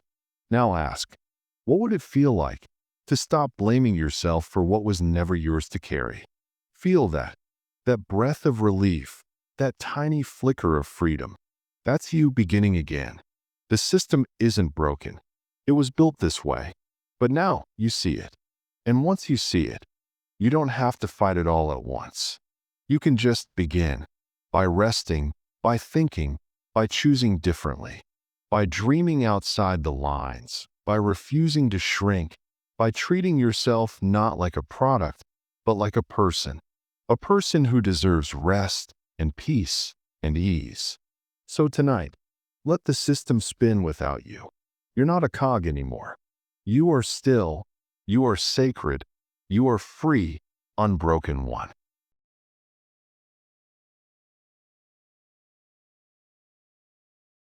Have you ever looked at an old photograph and felt something move quietly inside you, like a forgotten sigh, rising up from deep within your chest? Not a memory exactly, but a feeling, a heaviness, a silence you didn't even know you'd buried. We often say, time heals all wounds. It's comforting, isn't it?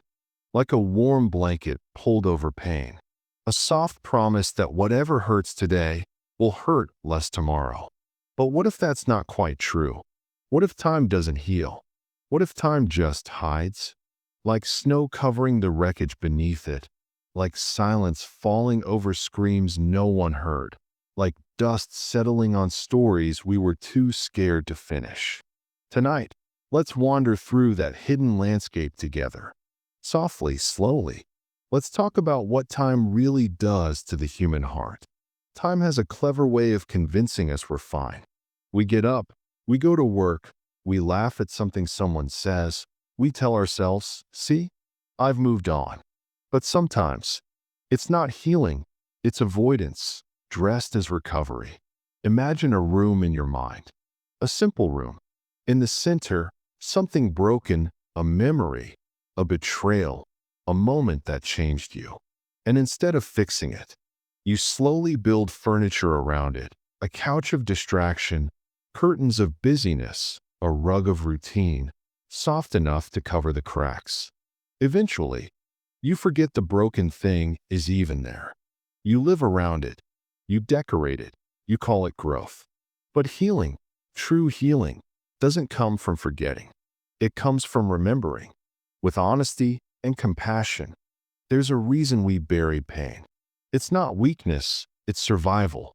The mind, just like the body, knows when something hurts too much to touch. So it numbs, it distracts. It hides the sharpest pieces in the darkest corners of our memory. And time becomes our accomplice. It piles years over trauma like earth over a coffin. Not to heal it, but to hide the smell. We smile, we date again, we tell ourselves we've moved on. But inside, there are voices still echoing in the hallways of our soul. Not loud enough to scream, just soft enough to ignore. Until one day, something small, a song, a face, a smell, unburies it. And suddenly, you're 17 again, or 25, or 40, right back in the middle of the moment you swore you'd forgotten. Time didn't heal it, it just helped you look away. Healing is not linear. It's not a staircase, it's a spiral. Sometimes you think you've moved forward, only to find yourself back in an old room, with a new kind of ache. But maybe that's not failure. Maybe that's just deepening. To truly heal, we must feel. Not once, not quickly, but many times in many ways. Like walking through the same forest, at sunrise, then at dusk, then in the pouring rain. Each time, seeing something new. Real healing feels like crying for no reason, forgiving someone who never apologized, writing a letter you'll never send. It's gentle, it's uncomfortable, it's slow, and most importantly, it's conscious. You have to choose to go back and sit with the pain, not to relive it, but to understand it. You must speak to your younger self, the one who was scared, the one who felt small, the one who didn't have the words to say, "This is too much." And when you do, something begins to soften. Not forget, not erase, but integrate. Let's try something together. Close your eyes gently. Now, imagine a small version of yourself. Not a memory, but a person. A little you, sitting in a quiet room, eyes wide, shoulders tense, heart heavy. Now, imagine walking up to them, sitting beside them, and simply saying, "I see you. I'm sorry it hurts so much." Feel how they soften. Feel how you soften. This is integration. This is healing. Another thought. What if pain is like a seed, and burying it doesn't kill it? It just lets it grow in the dark. It grows roots, shame, resentment, fear, until it blooms into patterns, habits, and choices that don't feel like ours. But they are. They're just unhealed stories with voices of their own. What if we unburied them, listened to them, thanked them for what they were trying to protect? Maybe they'd stop screaming. You don't have to go back all at once. You don't have to dig everything up tonight. But know this, avoided pain doesn't die. It just becomes part of your decisions. It becomes the way you love, the way you react, the way you trust or don't. Time can bury it, but only you can transform it. And transformation isn't loud. It's quiet.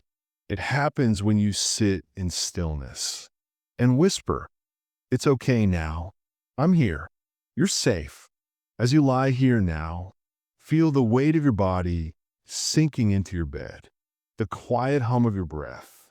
Soft, rhythmic, safe. There's nothing you need to fix tonight. No pain you must solve, no memory you must unearth. Just know this, the truth is time doesn't heal, but you can. And maybe, just maybe, that's even more powerful. Let your eyes get heavier now. Let the night wrap around you like a blanket of stars. You're not broken, you're blooming. even the buried seeds. Reach for the light.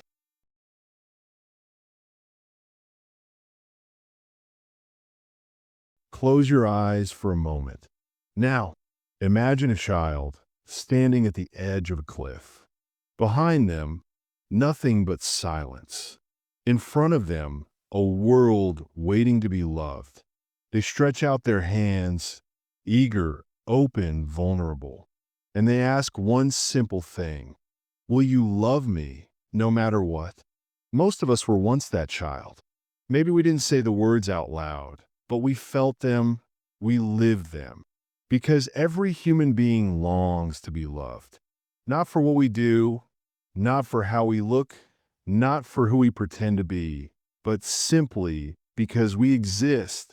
We call this unconditional love. But the truth? Most love isn't that. Tonight, let's explore that quiet, unsettling truth that love, while beautiful, is often built with conditions. And that's not always cruelty. Sometimes it's just humanity. So, sink a little deeper under your blanket. Let the hum of the night soften your thoughts. And together, let's unravel what love really means. We like to believe in fairy tales. And one of the most powerful fairy tales we carry is this: there's someone out there who will love me no matter what. It's a comforting idea, like a warm lamp left on in a cold house. We imagine a parent, a partner, a soulmate, who will hold us even in our worst moments. But reality? It's quieter and more complicated. Think about it. Have you ever felt someone's love disappear after you changed? Lost weight? Gained weight? Changed jobs? Changed values? Started speaking up instead of staying quiet? Suddenly, the way they looked at you changed. The warmth cooled. The distance grew. That's not your fault. That's just how most people love. They love what feels familiar. They love what fits their image of you. And when you shift, their love often does too. Let's go back in time, back to the very beginning. Imagine a toddler reaching for a cookie before dinner. A parent frowns and the toddler senses not just disappointment, but withdrawal, a tightening, a pulling away of warmth. And so the child learns, when I behave, I'm loved. When I don't, I lose love. It's not intentional. It's not cruel. It's how boundaries and discipline are taught. But over time, a deeper belief forms. My worth is tied to my obedience. And that belief doesn't stay in childhood. It grows with us. We carry it into friendships, relationships, even work. We start to think, if I mess up, if I'm difficult, if I change too much, I'll lose their love. That's not unconditional love. That's approval, dressed as affection. Let's imagine love as a currency. You give something time, energy, beauty, validation. And in return, you hope for loyalty, connection, security. It's subtle, but it's there. We give compliments, hoping for affection. We compromise ourselves, hoping to be chosen. We silence our truths, hoping to be accepted. And slowly, love becomes a trade. Not always in a manipulative way, but in the quiet logic of human connection. Make me feel safe, and I'll stay. Make me feel wanted, and I'll try harder. Make me feel good about myself, and I'll call it love. But that's not love. That's negotiation. True love doesn't bargain. It doesn't measure your value by your usefulness. It simply is. But again, that kind of love is rare. Imagine this. You stop trying. You stop being pleasing. You stop playing the role they want you to play. And you simply become yourself. Not angry, not selfish, just honest. You speak up more. You rest more. You stop saying yes when you mean no. And suddenly, people leave. Not all of them, but some. Why? because they weren't loving you. They were loving the version of you that made them comfortable. That's the heartbreak of growth. When you evolve, you outgrow some of the conditions that once earned you love. It's not your fault, but it is your freedom. Because now you can start seeking something real. There's a love so soft, so patient, so safe, that it doesn't flinch when you change. It doesn't panic when you pull away for a moment. It doesn't punish you for being messy or lost or loud. This love says, you don't have to earn me. You don't have to be perfect. You're allowed to grow, and I'll grow with you. This kind of love isn't loud. It's not flashy. It doesn't need to be proved. It's found in the quietest moments. A friend who listens without fixing. A partner who doesn't flinch at your sadness. A parent who says, I'm proud of you, even when you're struggling. This love is not common, but it's real, and you deserve it. Here's the twist most people miss. You can't expect unconditional love if you don't give it to yourself. Ask yourself, do you love yourself when you fail? When you cry too easily? When you say the wrong thing? When you look in the mirror and don't recognize your own eyes? Or do you scold yourself? Withhold kindness? Withdraw affection? The love you give yourself becomes the blueprint for what you accept from others. So tonight, let's practice a new kind of love. Not motivational, not performative, just gentle, just kind. Put your hand over your heart. Feel the quiet rhythm beneath your skin. Now whisper, I love you. Even now, especially now. Say it again, even if it feels silly. That's the beginning. Let's imagine, just for a moment, that someone loved you without needing you to be anything. Not thinner, not smarter, not more successful, not more agreeable. Just you. How would you speak differently? Walk differently? Rest differently? Would you breathe deeper? Would you laugh more? Would you say no when you meant it? Unconditional love isn't just a feeling. It's a freedom. And when you feel safe enough to be fully you, that's when you know love is real. Until then, love gently, love slowly, and love yourself fiercely. Now let your breath slow down. Feel your body melting into the mattress. There's nothing you need to be tonight. No performance to give, no role to play. You're not your achievements. You're not your appearance. You're not your usefulness. You are worthy, not because of what you give, but because of who you are. And in this quiet space, you're loved. You are enough.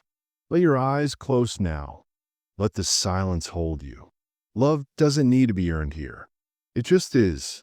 Beautiful soul, sleep softly, sleep peacefully, and remember, you are already loved, and that will never change.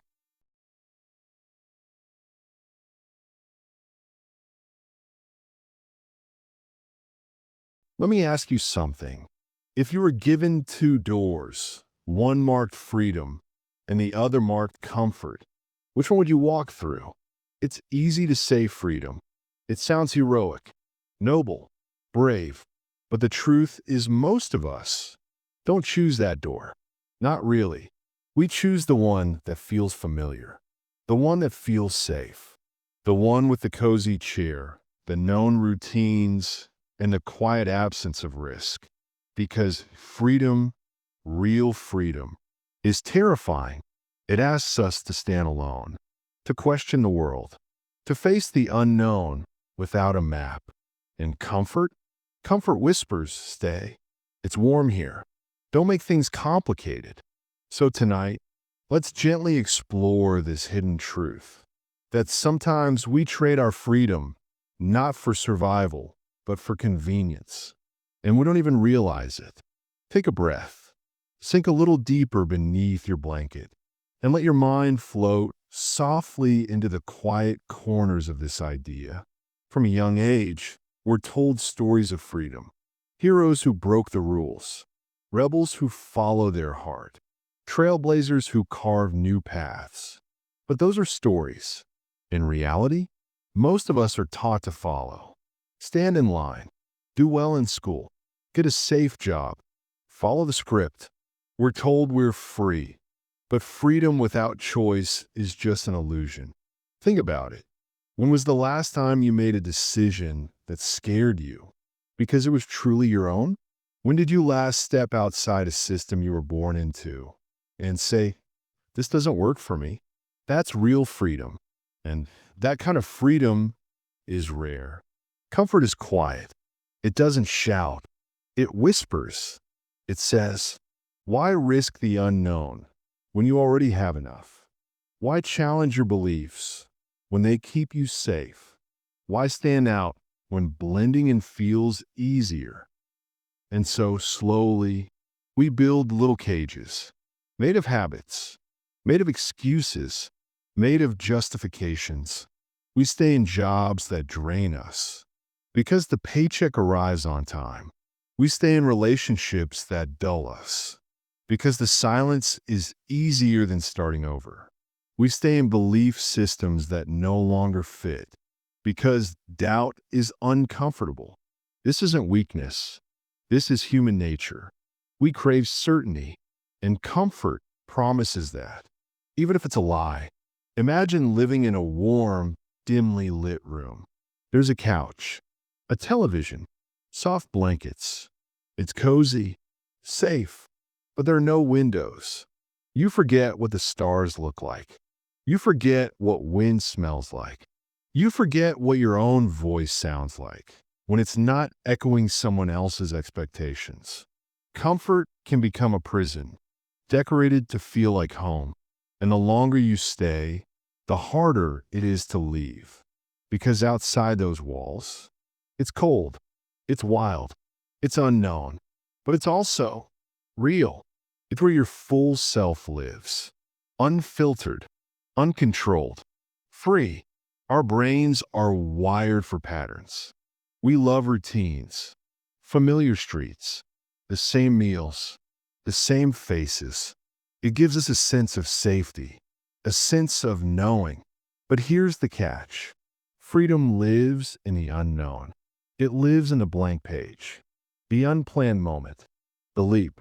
And most people, without even realizing it, choose predictability over possibility. Because possibility comes with risk. What if I fail? What if I get hurt? What if I lose everything? But what if you find yourself? What if you taste a kind of peace that's only available outside the system? What if comfort has been keeping you small? Let's zoom out for a moment. Schools, workplaces, governments, religions. Most systems are not built to make you free. They're built to keep you in line. Not because they're evil, but because control is easier than chaos.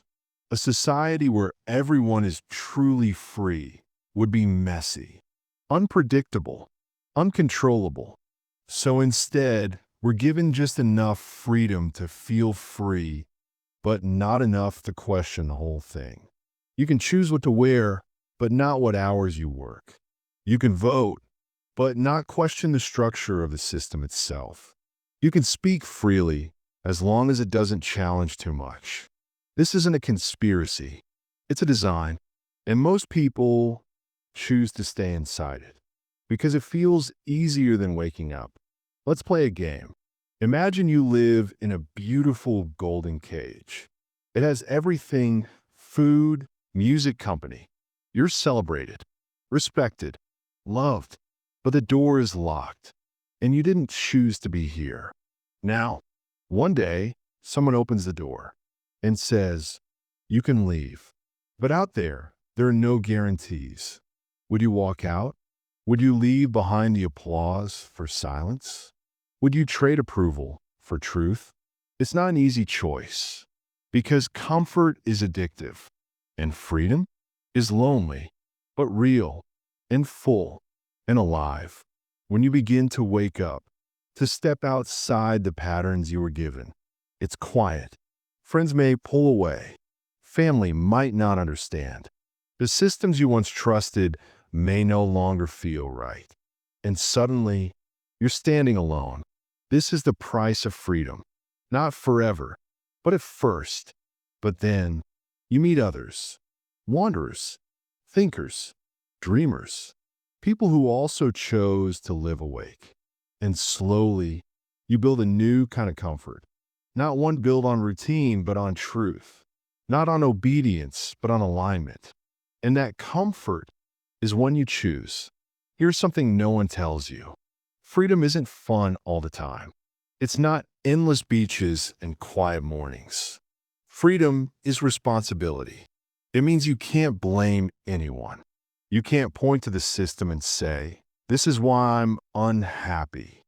Because now, it's your choice, your path, your mistakes, your joy. And that level of ownership is terrifying, but it's also sacred. Because when you choose your life, you get to live it fully, deeply, consciously. As you lie here now, breathing slowly, letting the night hold you, ask yourself gently, where have I chosen comfort over truth? Where have I stayed quiet when my soul longed to speak? Where have I traded freedom for a softer pillow? There is no shame in choosing comfort. We all do it sometimes. But just know that freedom, real, soul-deep freedom, is always waiting, not in the distance, but right here, in your next honest breath, in your next brave no, in your next soft yes to something that feels like you. You are free. You always were. Now rest. Let your mind float. Let your body soften. And tomorrow, when you wake, maybe you'll choose the other door, the one marked freedom, even if it's scary, even if it's unknown, because that is where you find yourself again. You're not alone. You never were.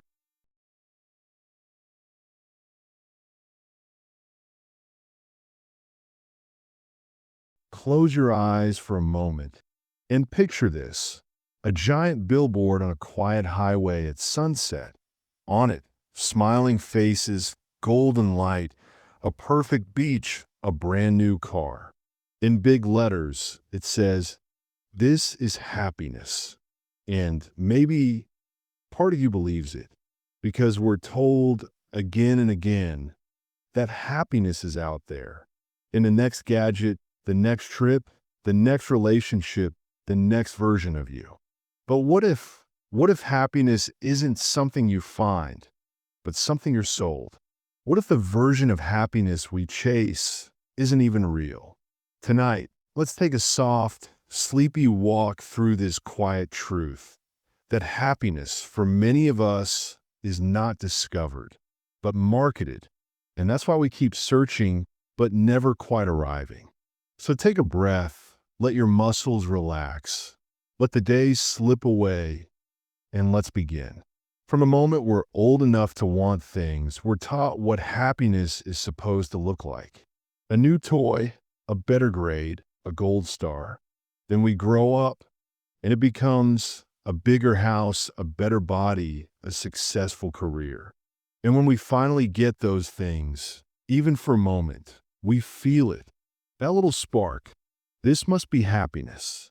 But then it fades, and we start again. A new goal, a new product, a new version of ourselves. Always chasing, never resting. We're not failing. We're just following a formula that was never ours to begin with. Let's take a closer look. Companies, brands, influencers, even institutions, they all sell us a vision. Not just a what to buy, but who to be. The ads don't just say, "Buy this lotion." They say, "Buy this and you'll feel confident. Buy this and you'll be adored. Buy this and you'll finally be enough." That's not just marketing, that's a psychological design. We're not buying objects, we're buying feelings or the illusion of feelings. Because what we're really hungry for is peace, belonging, safety. But we've been trained to believe that those can be purchased. And so we spend and spend and spend. But the hole inside us doesn't fill because we're not feeding the real hunger. Have you ever said, once I get that job, I'll be happy. Once I lose the weight, once I move out, once I find a right person? It's a familiar script, a silent agreement we all seem to make. Happiness is in the future. It's not here. It's not now. And so we wait. But here's the quiet truth. When there finally arrives, it never feels like enough. Because the goalpost moves. What was once a dream becomes a new normal. And the cycle continues because we weren't taught to feel joy now. We were taught to earn it. And that is exhausting. Let's talk about something delicate: comparison. Every scroll on social media, every like, every perfectly filtered smile, it quietly whispers, they're happy. Why aren't you? And we believe it, even though we know it's curated, even though we know it's not the whole story, we still feel it. That sinking ache. Why don't I look like that? Why isn't my life like that? Comparison is the thief of joy, but also the fuel of consumerism. Because the more insecure we feel, the more we buy. It's not your fault. This system is designed to keep us feeling just a little bit broken. So we keep looking for the fix. But maybe there is no fix because we were never broken. Let's try something together. Imagine a small room, no screens, no music, no distractions. Just you, your breath, your heartbeat. Now ask yourself, in this moment, with nothing else, can you feel peace? Or does your mind panic, craving stimulation, craving something to make you feel okay? This is where the truth lives. We become uncomfortable with stillness because stillness doesn't promise anything. No upgrade, no dopamine, no applause. But stillness is where real joy grows. Quiet, simple, unmarketable. There are moments that don't sell well, but hold deep happiness. A cup of tea on a rainy morning, a long hug from someone you love, a breath of fresh air after being inside all day. Nobody profits off those moments. They don't trend, they don't come in packaging, but they're real. They're not glamorous, but they're honest. They don't promise transformation, they simply are. And in those moments, you don't chase happiness, you notice it. So if happiness isn't something you buy, and it isn't something you achieve, then what is it? Maybe it's presence. Maybe it's alignment. Maybe it's feeling whole without needing anything to change. And that can only happen when you slow down. So ask yourself, gently, without judgment, what does happiness feel like when no one is watching? What makes your body soften? What makes your heart feel warm? That's your version. Not the billboard, not the influencer, not the app, yours. And that kind of happiness can't be marketed because it can't be controlled. Let's imagine you stopped chasing. Just stopped. Stopped fixing, stopped optimizing, stopped reaching for the next better. What would be left? Stillness. And maybe truth. Maybe the version of you right now is already enough. Not in a motivational way, not in a you got this kind of way, but in a soft, quiet, whisper in the dark kind of way. You are enough.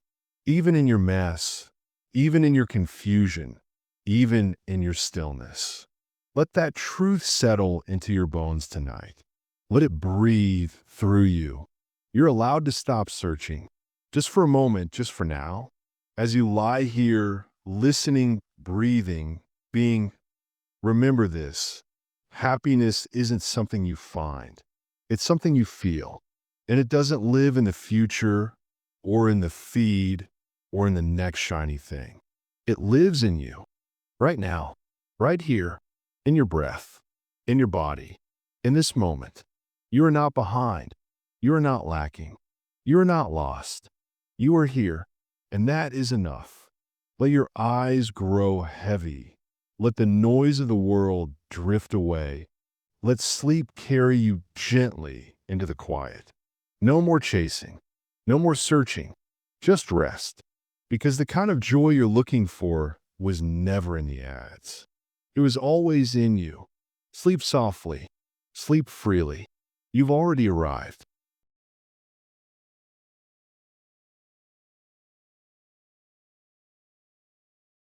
You know that person who walks into a room and suddenly the energy shifts?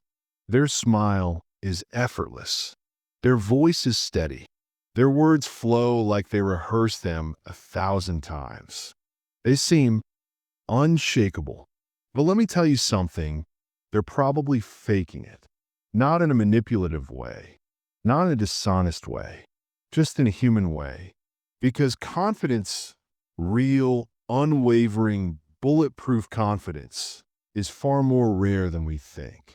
Tonight, let's gently unravel this illusion.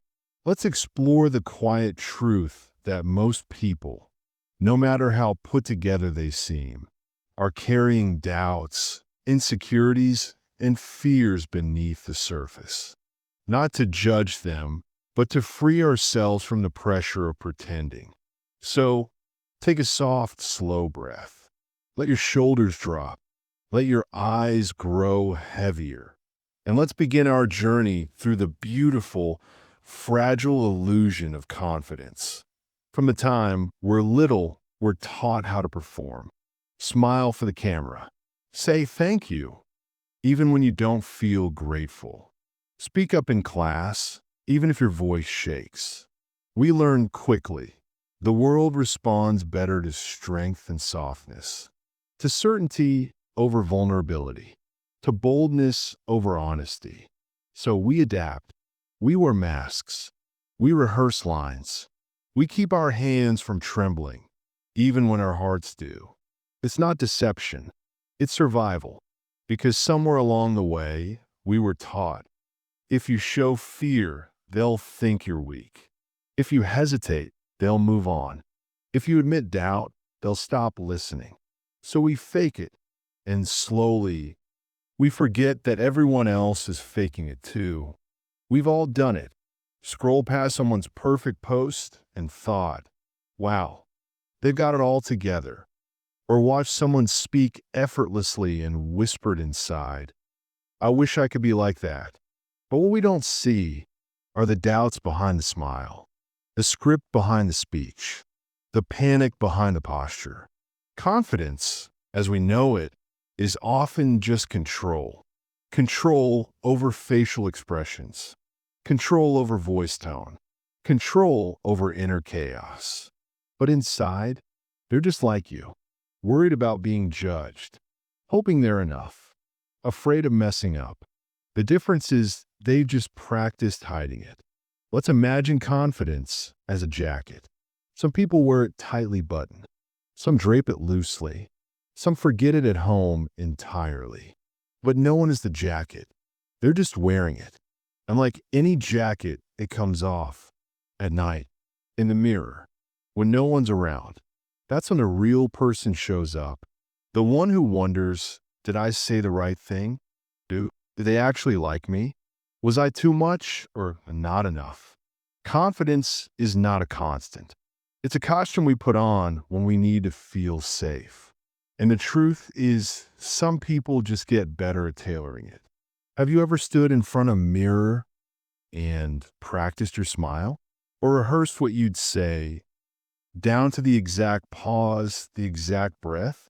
Have you ever left a conversation and replayed every word, every glance, wondering if you got it wrong? That's not weakness. That's humanness. Because beneath the surface of even the most confident people, there's a soft, scared voice. And most of the time, that voice says, I hope they don't see through me. This isn't imposter syndrome. It's the human condition. We want to be seen, but only the parts we've polished. We want to be accepted, but only when we feel perfect. And so we hide, behind smiles, behind rehearsals, Behind, I'm fine. But inside, we're all just kids hoping someone will say, it's okay. You're doing fine. Let's imagine something. A room, warm light, soft chairs, no phones, no expectations. In this room, everyone is honest. A woman says, I don't know what I'm doing with my life. A man says, I'm terrified of failing. A teenager says, I pretend I'm confident so my friends don't see how anxious I am. And everyone listens. No one laughs. No one judges. Just silence. Understanding. Relief. Can you feel that? That's real connection. The kind that only exists when the masks come off. It's rare, but it's real. And maybe that's the kind of space we can start creating for ourselves and for each other. Maybe confidence isn't loud. Maybe it's not a firm handshake or perfect eye contact. Maybe confidence is honesty, saying, I don't know.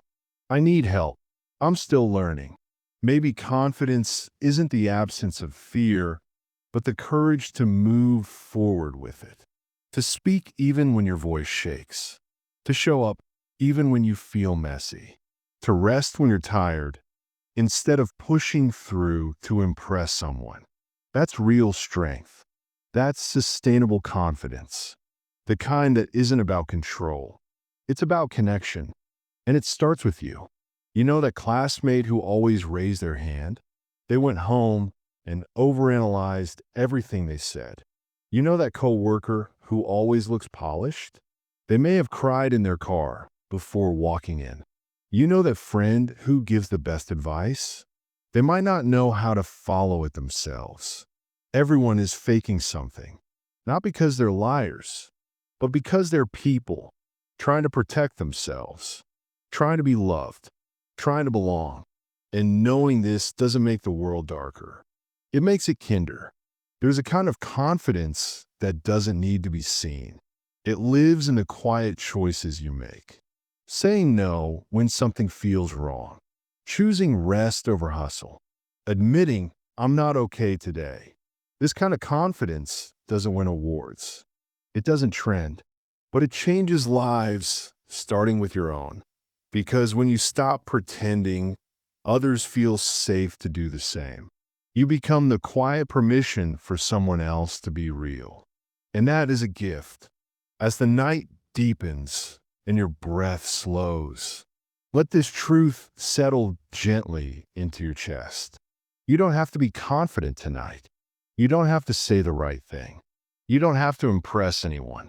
You don't have to fix yourself. You're not behind. You're not a fraud. You're not broken. You are human. And your softness is not a flaw. It's a doorway to connection. So close your eyes. Let go of the roles. Let go of the masks. Let go of the pressure to be more. You're already enough, exactly as you are. And tomorrow, when you rise again, you don't have to fake confidence. You can simply be yourself. And that is the bravest thing of all. Sleep peacefully. You're not alone in this, not even a little. So now you know, the world isn't as clean as they told you. It never was. Behind the noise, behind the headlines, there's a system, and it's not built for you. But here's the twist. The moment you see it, you're no longer asleep. So the question is, what are you going to do with the truth? Stay silent? Scroll past? Or finally, start asking the right questions? Because once your eyes are open, there's no going back. If this hits something deep, you know what to do. Follow for more truths they don't want you to hear. Stay awake.